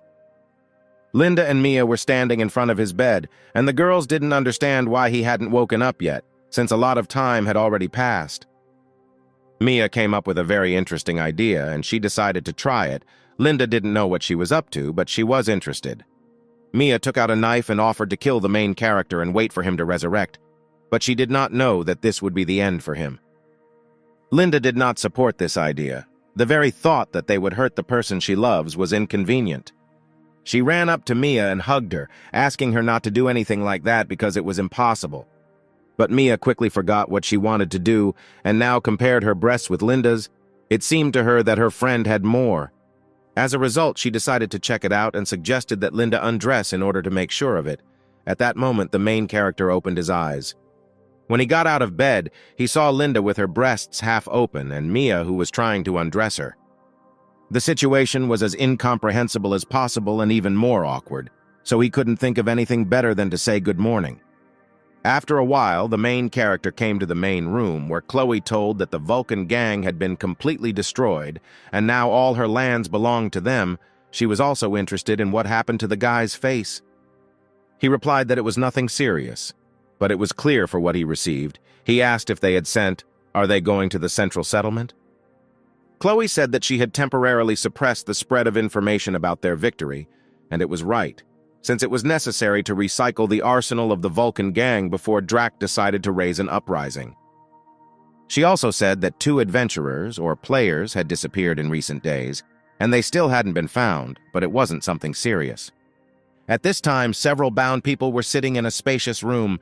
Torches were burning around them instead of light. It was those missing adventurers, Phil and Tim. Someone started coming into the room, and they started asking to let them go. In front of them stood a very beautiful girl in a revealing outfit. She was surprised that these people were able to defeat the Vulcan gang. Seeing such a beautiful girl, the guys immediately started drooling. They thought that this was a new non-player character, something like a sexy villain. The girl took out the whip and introduced herself as Elsa. She also said that she was a member of the final evolution, and it was better for the guys to tell her everything they know, otherwise it would hurt them. After these words, She swung the whip and hit the guys in the face, and it turned out so well that it hurt two at once. After that, she put her foot on Phil's crotch and asked them what they felt when they were hurt. But she could not expect that these guys would be happy with such a girl, and even more so to ask her to beat them. For them, it was a cool opportunity to be in the attention of a lovely girl. The girl did not understand how this was possible, because everyone she beat with her whip experienced unbearable pain, and these two asked to beat them again. But the guys explained to her the reason for such fearless behavior. They told her that these are not real bodies, and therefore they feel pain in a different way. But unfortunately for them, Elsa turned out to be quite smart and quickly realized that their consciousness was in these shells, and this explained their endurance. The next moment, electricity went out of her hands, and the guys began to feel not very well, and Phil had a bad feeling about it. Meanwhile, the electricity that the girl was letting out of her hands only intensified and began to come out. At the end of this procedure, the guys lost consciousness, and the girl was happy because now, with their help, she'll sneak into the shelter. Meanwhile, the shelter was flourishing. There were noticeably more players, and two girls were walking around the territory. They were very good-looking girls. They also came up with the idea to look for beautiful guys while they were walking. Phil and Tim came out to meet them, but at first glance it was clear that something had happened to them, and now they were behaving strangely. The girl, who did not understand this behavior, thought that they were approaching them and approached Phil, after which she hit him. After that, Phil showed his teeth, which no longer looked like human teeth, and attacked the girl, biting her neck. She desperately tried to fend off the attacker, but it was clear that she was inferior in pure physical strength. The second girl did not hesitate and wasted no time starting to run away from there, while Tim rushed after her in pursuit. At this time, the main character was calculating his finances. After converting the golden throne into points, he received more than 100,000 points, and he could not get enough of it. Erica suddenly ran into the room. She was worried about something. Her first words were that something bad was happening on the street. In the end, she was able to squeeze out the main thing that the adventurers, as she called the players, turned into zombies. This news shocked Ron. He decided to go outside and see for himself what was happening. And yes, there was complete chaos outside. The players were attacking each other and biting. Mia was running towards the main character at that time, and it was clear from her that she had lost the rudiments of reason. The main character grabbed her by the shoulders and pressed her against the wall, not understanding how this is possible. Is it possible to infect a player with a zombie virus? A system notification came out, which explained that this virus only touches the brain and does not touch the body. Eventually, all players will die for real, and according to their condition, it was inevitable. In all corners of the real world, players began to go crazy. While they remained in the game, relatives and friends did not understand what was happening. Some of the players simply lost consciousness and started foaming at the mouth, as if they were poisoned or it was like epilepsy. The main character fell into despair. For the first time in a long time, he did not know what to do. The system escalated the situation, claiming that they would all die. Then the main character decided to ask her if they could be saved somehow. The system confirmed that it was possible, but for this it would have to transfer the bodies of the players to this world. The main character stood in front of the system screen and understood that only he was responsible for all this, and only he could save them. In order to transfer players to this world, the system set the price at 12,000 points and did not recommend performing such a task, but the guy could not listen to her. Ultimately, it was all his fault, and now he was obliged to save all these people, so he confidently confirmed this operation. The system reproached him for the lack of logic, but the main character replied that this is the human essence. When the points were deducted from the account, the transfer process began. The bodies of players in the real world began to disintegrate into many parts and disappear. Doctors who had already managed to hospitalize patients were completely confused and understood that what was happening was beyond the scope of science. Mia, as usual, was lying in her room and was in the game. Her body also began to gradually disappear and be transferred to another world. The same applied to Rex. He was in his shelter and also got infected with the virus, so he underwent the same procedure. In the end, in a few minutes, only their belongings and glasses remained from the players, which allowed them to transfer their consciousness to another world. The same thing sounded on all the news. All the patients in a coma disappeared without leaving a trace. The system reported that everything was successful, and all the players were healed. The host's goal was achieved. But Ron understood that now the worst part remained.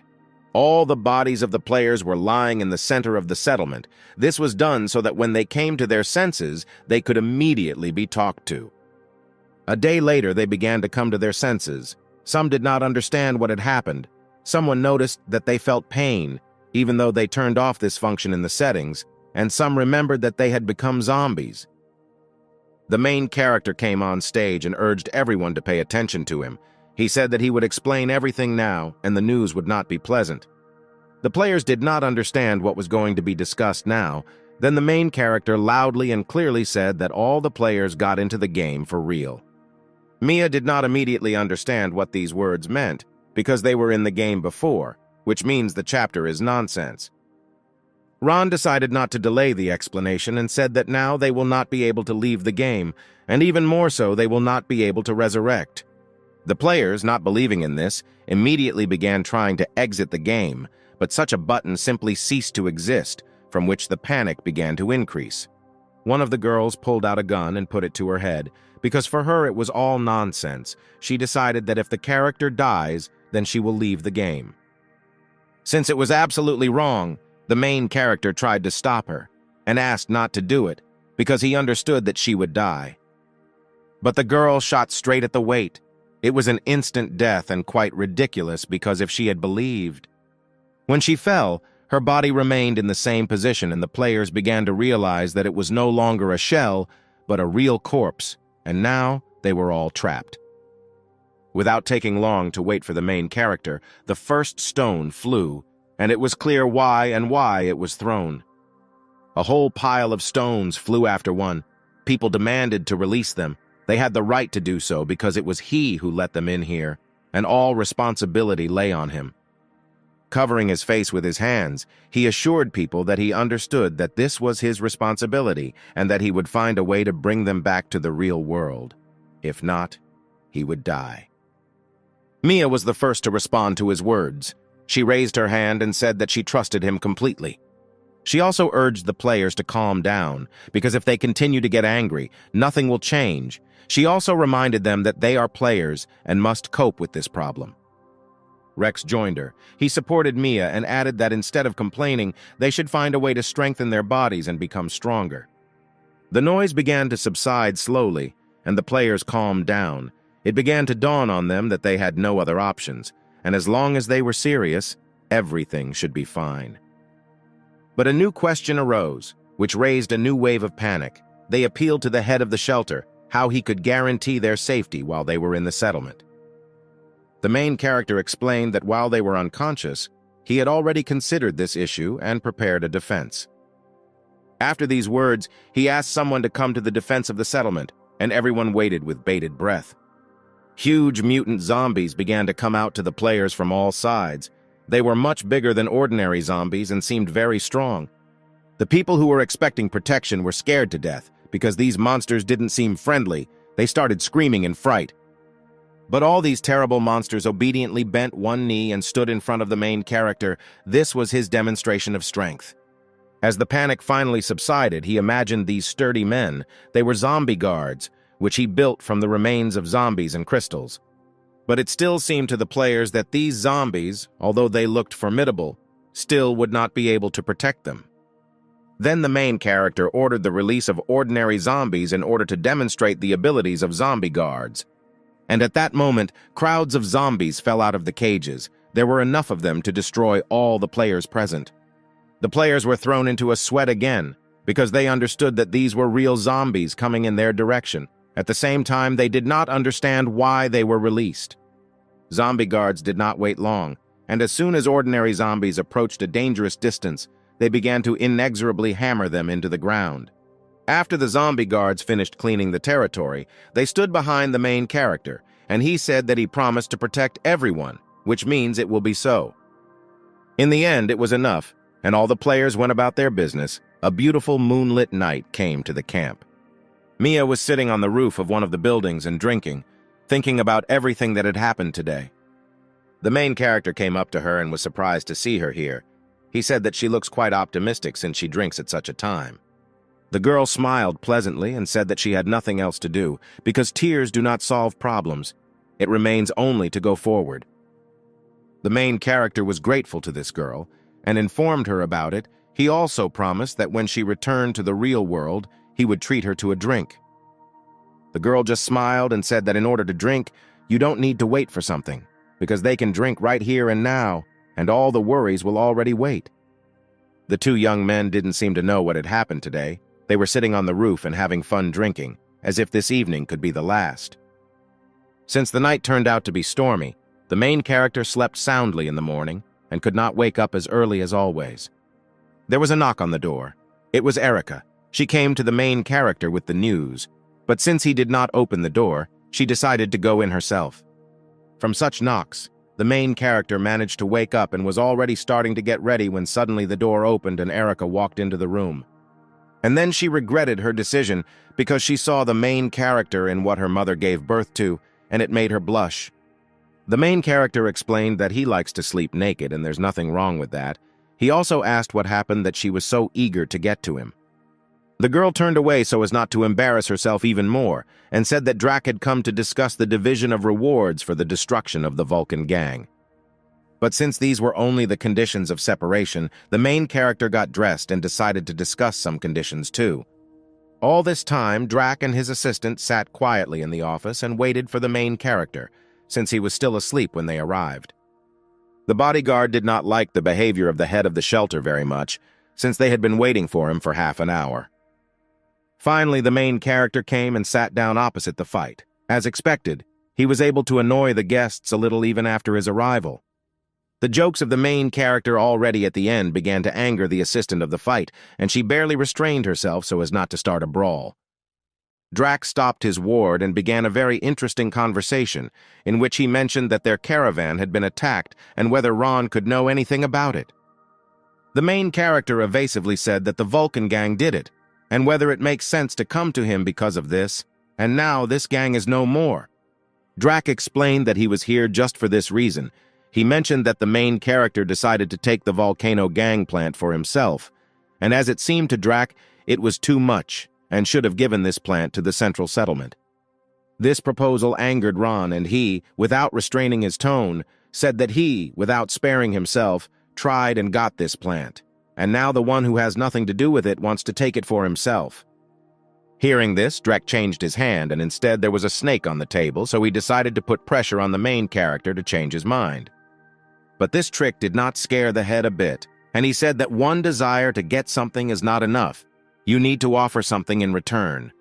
This interested the fight, and he, remembering the last lucrative deal, smiled, but he could not know what the main character wanted until he himself said. Then the main character, without hesitation, pointed his finger at the girl and said that he wanted this bodyguard for himself, which greatly surprised her. After a short pause, the main character continued that if Drac agrees, he will think about giving the plant away. It seemed quite pointless for Drac, but he still decided to check with the main character if he was sure that he wanted to exchange the factory for a girl. His words went through the girl's devoted heart like a knife, and she decided to check with the owner. Did he really agree to this? Then Drac turned to her and calmly said that everything would be fine, and didn't she say herself that she would sacrifice herself for his well-being? This scene of love and indifference amused the main character enough, and he decided to interrupt their little quarrel and said that it was a joke and he didn't need anything. Drac got angry from such an attitude towards himself. No one dared to joke about him like that, and he said that he intended to resolve the issue today, so he brought someone with him. To this, the main character just smiled and pointed his finger towards the door, and then asked a question. Are we talking about these people by the hour? When they went outside, there was a bunch of mutilated fighters lying there. With all this, it was the elite army of the central settlement, and Drac was surprised. Hearing the words about the elite army, Ron pathetically said that he, by the way, was also their elite, and he also advised not to attack the shelter, since his army had lost. Having finished this, the main character hit the door with his fist, from which it shattered as if it had been loaded with buckshot. Drac realized that the main character was no longer going to cooperate, and now they were enemies, to which Ron said that in this world, everything is decided in a fight.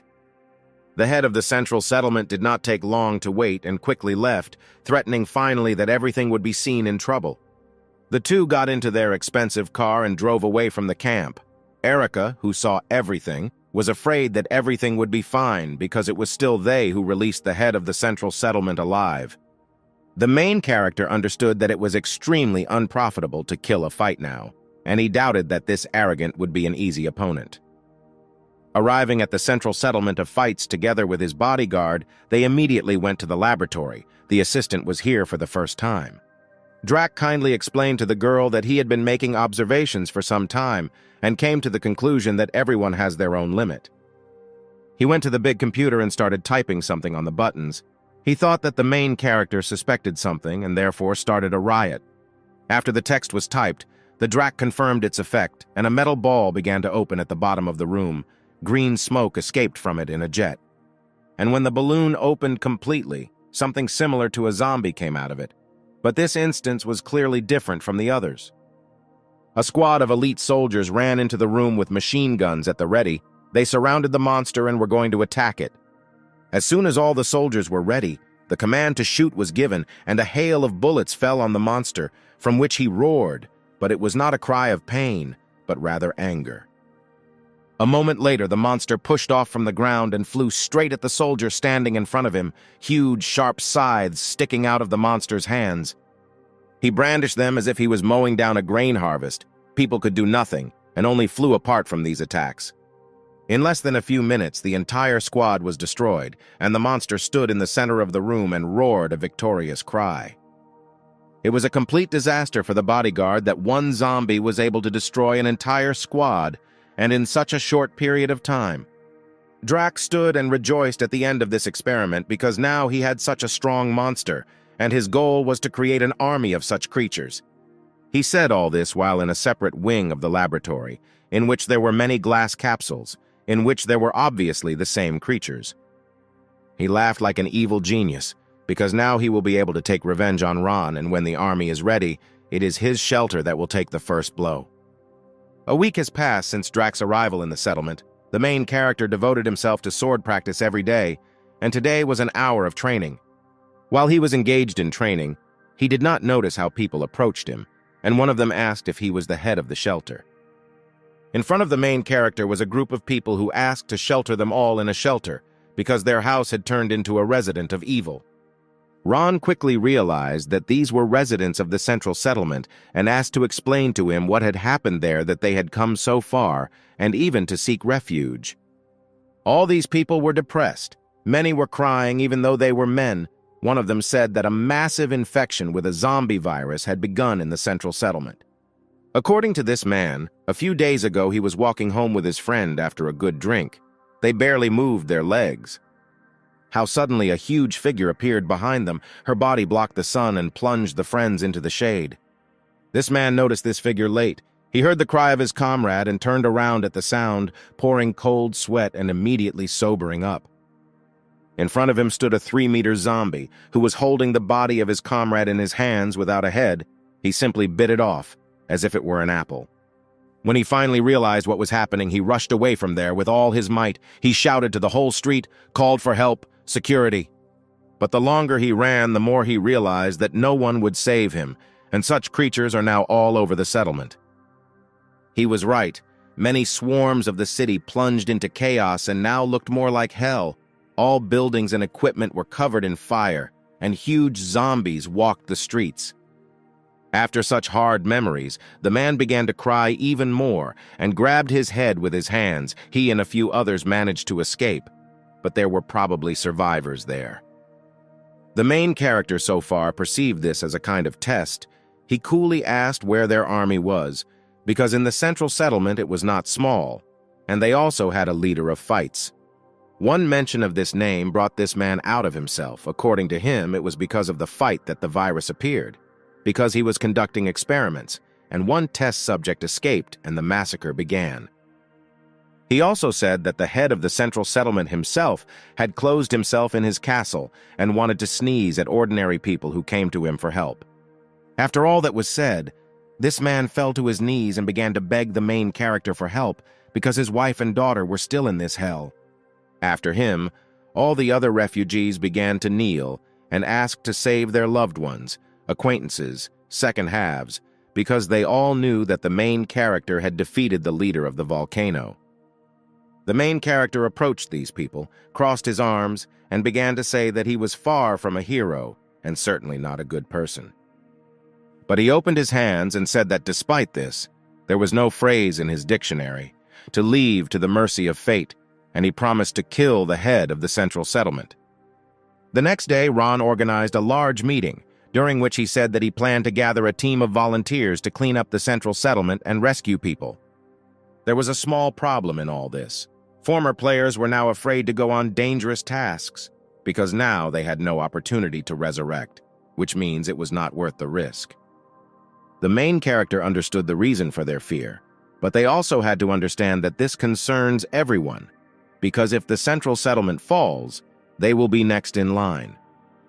Erica volunteered from the crowd even though she was scared, but she understood how terrible it was to lose dear people and did not want to see this.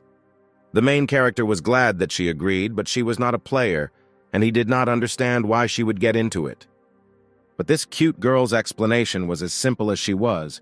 She just didn't want to sit back and wait for her death, but wanted to fight for life. For Erica, Mia and Linda agreed to this adventurous task, even if they were girls, but they had very unshakable ideals. Rex also responded to the call of the head of the settlement, who requested to double the reward, because now it could cost his life, and Nika also responded to this call. Seeing such a spirit, the other players decided not to give in, especially to non-player characters. They firmly decided that they would smash all the enemies.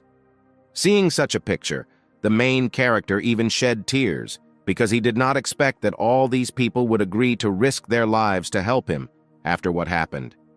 Nika saw this and she was curious if the main character really cries because of such little things. After this friendly joke, he wiped his tears and asked if he was such a strong man, did not have the right to be soft. Shortly after the meeting, the group moved to the central settlement, the territory of which, by the way, was fenced with very high walls, which made it impossible to simply climb over them.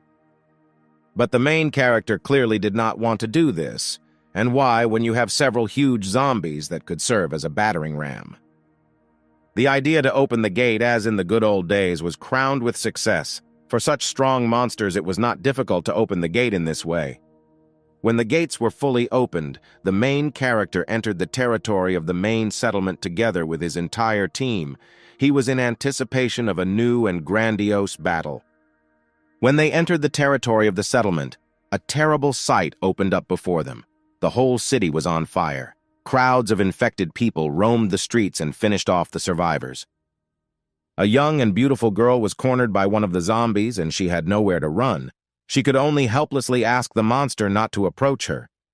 But when the zombie was almost level with her, the instinct of self-preservation gave her a second wind, and she screamed with all her strength for help. And exactly at that moment, the zombie's head was pierced through by a bullet fired from a pistol. It was a real rescue at the last moment. Although the girl was saved, she was still scared and trembling. She did not understand what had happened, and even more so, who had saved her. Mia turned out to be the savior of this girl. She, smiling amiably, extended a helping hand to the trembling girl, and pleased her that they had come to save everyone. At this time, Linda and Erica fiercely fought with zombies, shredding them in whole packs. They took the brunt of the blow so that the rest would save the inhabitants. Phil and Tim, using the opportunity of free movement, rescued people who were already exhausted and most likely inhaled smoke, from which some lost consciousness. The door of the laboratory was very dense. It somewhat resembled the door of the volcano bunker, since it was just as massive. But, as it should be, once the bunker door was able to fall apart from the C4 charge, so this door was attacked in the same way, a strong explosion thundered. As a result, as the main character expected, the door could not stand, and after the explosion, a good hole was formed in its center. The main character assumed that since this door leads to the laboratory, then the zombies came from here, and since they came from here, then Drac is hiding somewhere here. Mia stood next to the main character, proudly straightening her shoulders. She said that she was the only one who could go with him, since the others were busy saving people. This time the main character was more attentive than usual, and said that it was better for her to return to the others, since no one knows what awaits them inside, and it is unlikely that he will be able to help her. But the girl already knew in advance that the main character would talk about it, and was not surprised. It didn't even offend her. Having accepted his decision, she asked him to come back alive, because he promised to bring all the players back, which means that the word must be kept. When he entered the laboratory, he did not see anyone. There was absolute devastation in the room, and all the flasks were broken, which made this place look even darker. Suddenly, a mutant similar to a girl appeared in front of the main character, and it was clear from her that she was dangerous because she was different from other zombies. She sharply waved her hand towards the head of the main character, but he was able to dodge this attack, although for this he had to show wonders of flexibility. After looking more closely at this creature, the main character caught himself thinking that he had already met this girl somewhere. And he was right. This zombie girl turned out to be Draka's bodyguard. The mutation didn't change her much, but it was almost impossible to recognize her right away, only by her clothes. She rushed at the main character again, intending to attack him, and this time she was more persistent than the previous one, so the guy had to get a sword. Covering himself with a katana, the main character was able to block her blow, and it became clear that her hands were not inferior in strength to metal. This very situation angered the guy, because he began to hate the fight even more, due to the fact that even his bodyguard was infected with a virus. But it was impossible to stand like this forever, so he threw her back and was going to break forward because he could not be here forever. He had many ways at his disposal to kill her quickly, but he decided to simply neutralize her and use the thunder sword technique. After the sword touched her, she was hit by a strong discharge. It shouldn't have killed her, but in order to immobilize her, it should have been enough. And so it happened after this attack, the girl fell to the ground and did not move anymore, which gave hope that she could somehow be saved. The main character stood over her and held a sword in his hands. He did not know what to do next in such a situation, because he did not want to kill her. The girl came to her senses and turned to the main character. She asked him to save her, which meant that she could still think and wanted to live. If she could talk, it meant that she was not yet completely under the control of the virus, which means there is a small chance to save her. After logging into the system, the guy started looking for an antidote for the virus, and fortunately for her, there was such a vaccine. He quickly bought it, because there was no time to waste. Holding the syringe to her hand, he told her that the vaccine could help, but whether it would help or not depends entirely on her. Fortunately, she was lucky, and the vaccine worked. The girl almost instantly regained her sanity and normal appearance, but she did not remember what happened.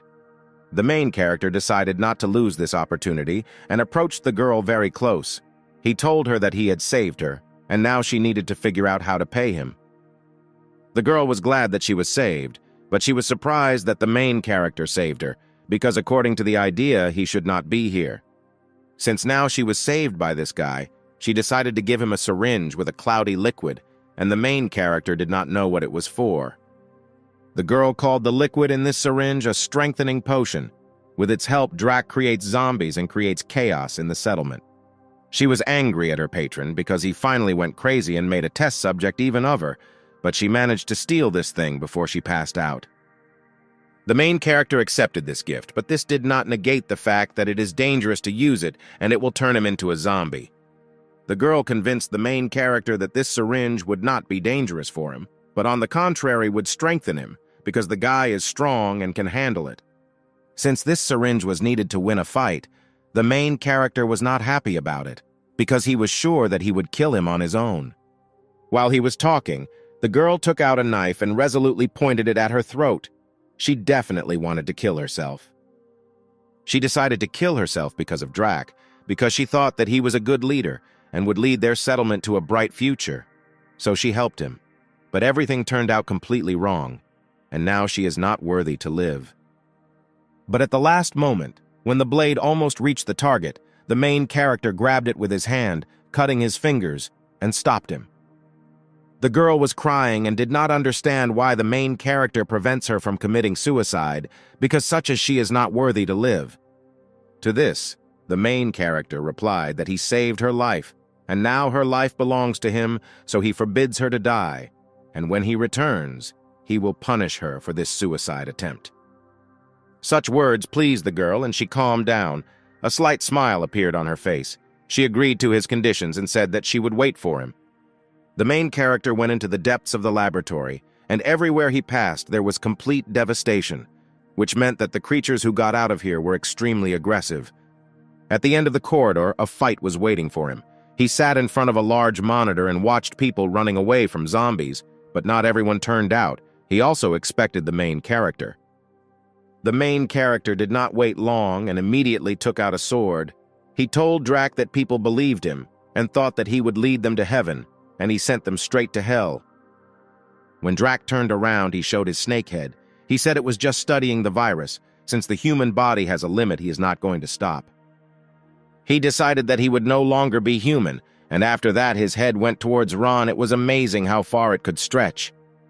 But this attack was too slow, and the main character easily managed to dodge his head and cut it off with one swing. The snake's head clattered noisily on the floor, even though he was ferocious, but everything has its own strength, and his neck was not particularly hard. The main character raised his head by the hair and did not understand how this could be. He was absolutely sure that this man was not weak and the fight should be harder. And he was right, because as soon as he raised his head, it turned out that she was not dead and could quite function separately from the body. It was a surprise. Not only was it abrupt, but she also had a lot of strength. She was able to reach the neck of the main character and bite him. Tearing his head from his neck, the main character saw a headless creature standing in front of him, similar to a snake, but it had many arms and small heads. This creature attacked the main character with one of its small heads. It was approaching the main character at high speed and was in the form of a spear. And when the main character tried to dodge this attack, he realized that his body was not listening to him. It was the poison that got into him through that head. And when it seemed that the end could not be avoided, Mia appeared in front of him. She stood in front of the snake and covered the trajectory of its flight with her body. It was a human shield. The snake pierced through her side, and she grabbed her, not letting her get out back. The main character did not understand what this girl had forgotten here. She turned to him with empty eyes, and there were tears on them. Blood was leaking from her lips. She just couldn't leave the main character alone and followed him secretly. Meanwhile, the monster became three-headed, and these heads were big. Each of them spoke, and they all claimed that it was the end for these two. That's what happens when you go against a fight. And in order to finish off the wounded people, he used dozens of small snakes that were supposed to pierce through them. But this did not happen. Instead of what the serpent expected to see, he saw how all his little heads were cut off in an instant. Meanwhile, the main character was taking out a syringe with an evolution potion from his hand. Since there was a critical situation, and even a friend died, he decided to put everything on the line. After this injection, his body underwent some transformation, and his left arm was now an order of magnitude larger and more powerful, and his entire body turned red. The snake was furious. He immediately realized that this was his evolution potion, and he wanted to know where this thing came from his enemy. But while he was asking his meaningless questions, the main character jumped into the air and prepared to attack this monster. He grabbed him by one of the heads and tore it off without much effort. It was a test of new strength, because it was necessary to get used to them. The snake only confirmed that it was useless and that the main character could not kill him, since he could restore himself almost immediately. Realizing that the snake spears would not work now, Drac decided that he could dissolve the main character with poison, and threw it out of his heads. The main character decided not to shy away and just take this attack on himself, covering himself with his new hand because she had to withstand it. It was painful, but this attack did not leave any serious damage. Only smoke came from the hand, which significantly reduced the view. While the main character did not see anything, Drac decided to absorb him in order for him to become one with him. And when the smoke cleared, the main character saw a large snake head in front of him. which was definitely going to swallow him. He didn't have time to dodge this, so the snake swallowed the main character without any problems and was sure that their fight was over. That's just what he didn't know, that the main character was just waiting for this, and now a real fight was starting, not a cat-and-mouse game. The snake had time to regret his hasty decision, because after a few seconds he began to feel that something was happening inside his body. This force in his body was growing, and he did not know what to do with it. Eventually his stomach began to crack a little, which meant defeat for him. And the next moment, the main character's hand came out of his stomach, which meant that it was not possible to absorb him, and now he got out. The serpent stood with his stomach ripped open and could not understand how he lost, because he considered himself a higher being and completely absorbed the lower being, and it was able to escape. The main character decided to finish this senseless monologue of the villain and used his hand. It increased in length and grabbed the snake. After that, she began to absorb him, and in the end it turned out that the supreme being was destroyed by his own weapon and helplessly shouted that he did not agree with this. After a short period of time, there was nothing left of the snake, and the main character's hand did not really want to return to its usual size. It became clear that this force has not been mastered yet, and now his body cannot withstand such a load, and the force begins to get out of control. Since he could not allow this, he decided to use freezing, which was supposed to stop the effect of the virus. This helped, and after a few seconds the arm returned to normal. The main character helplessly collapsed to the floor and lost consciousness, because the use of such force took away all his energy. Several days have passed since the incident in the central settlement. The main character was taken to the hospital, where he was gradually recovering, but still did not recover. Although his appearance was shabby and his arm was completely broken, he was still in good condition and finally came to his senses today. Hearing his movements, the girls immediately ran to the bed. Chloe considered it a medical discovery, and Linda and Erica were just glad to wake him up. The main character was able to get out of bed and did not understand how he survived at all. It seemed like a good dream for him, but in the end he decided to find out how things were. Erica immediately began to report on the work done and reported that after Ron killed Drac, the players saved the residents. And now that all threats have been eliminated, a complete restoration of the city is being carried out, and it has been progressing at a fairly rapid pace. When the guy came to the open window, he saw a crowd of people. They all greeted him and decided to worship him as a deity for saving them. But the main character was not having fun at all, because he remembered that Mia sacrificed herself, and he wanted her to see this scene, and he still did not know her real name. And while he was standing depressed and talking about it, a slipper flew into the back of his head. And the owner of this slipper was just the same Mia. She was unharmed and was already able to recover, and with her was also Now, who held her. Seeing Mia, the main character was ready to cry again, because he actually thought that she had died then, and he would not see her again, and here she was, right in front of him, alive. She was angry at him that he forgot his promise, because they agreed to have a drink after it was over, and she also told him that he would remember her name.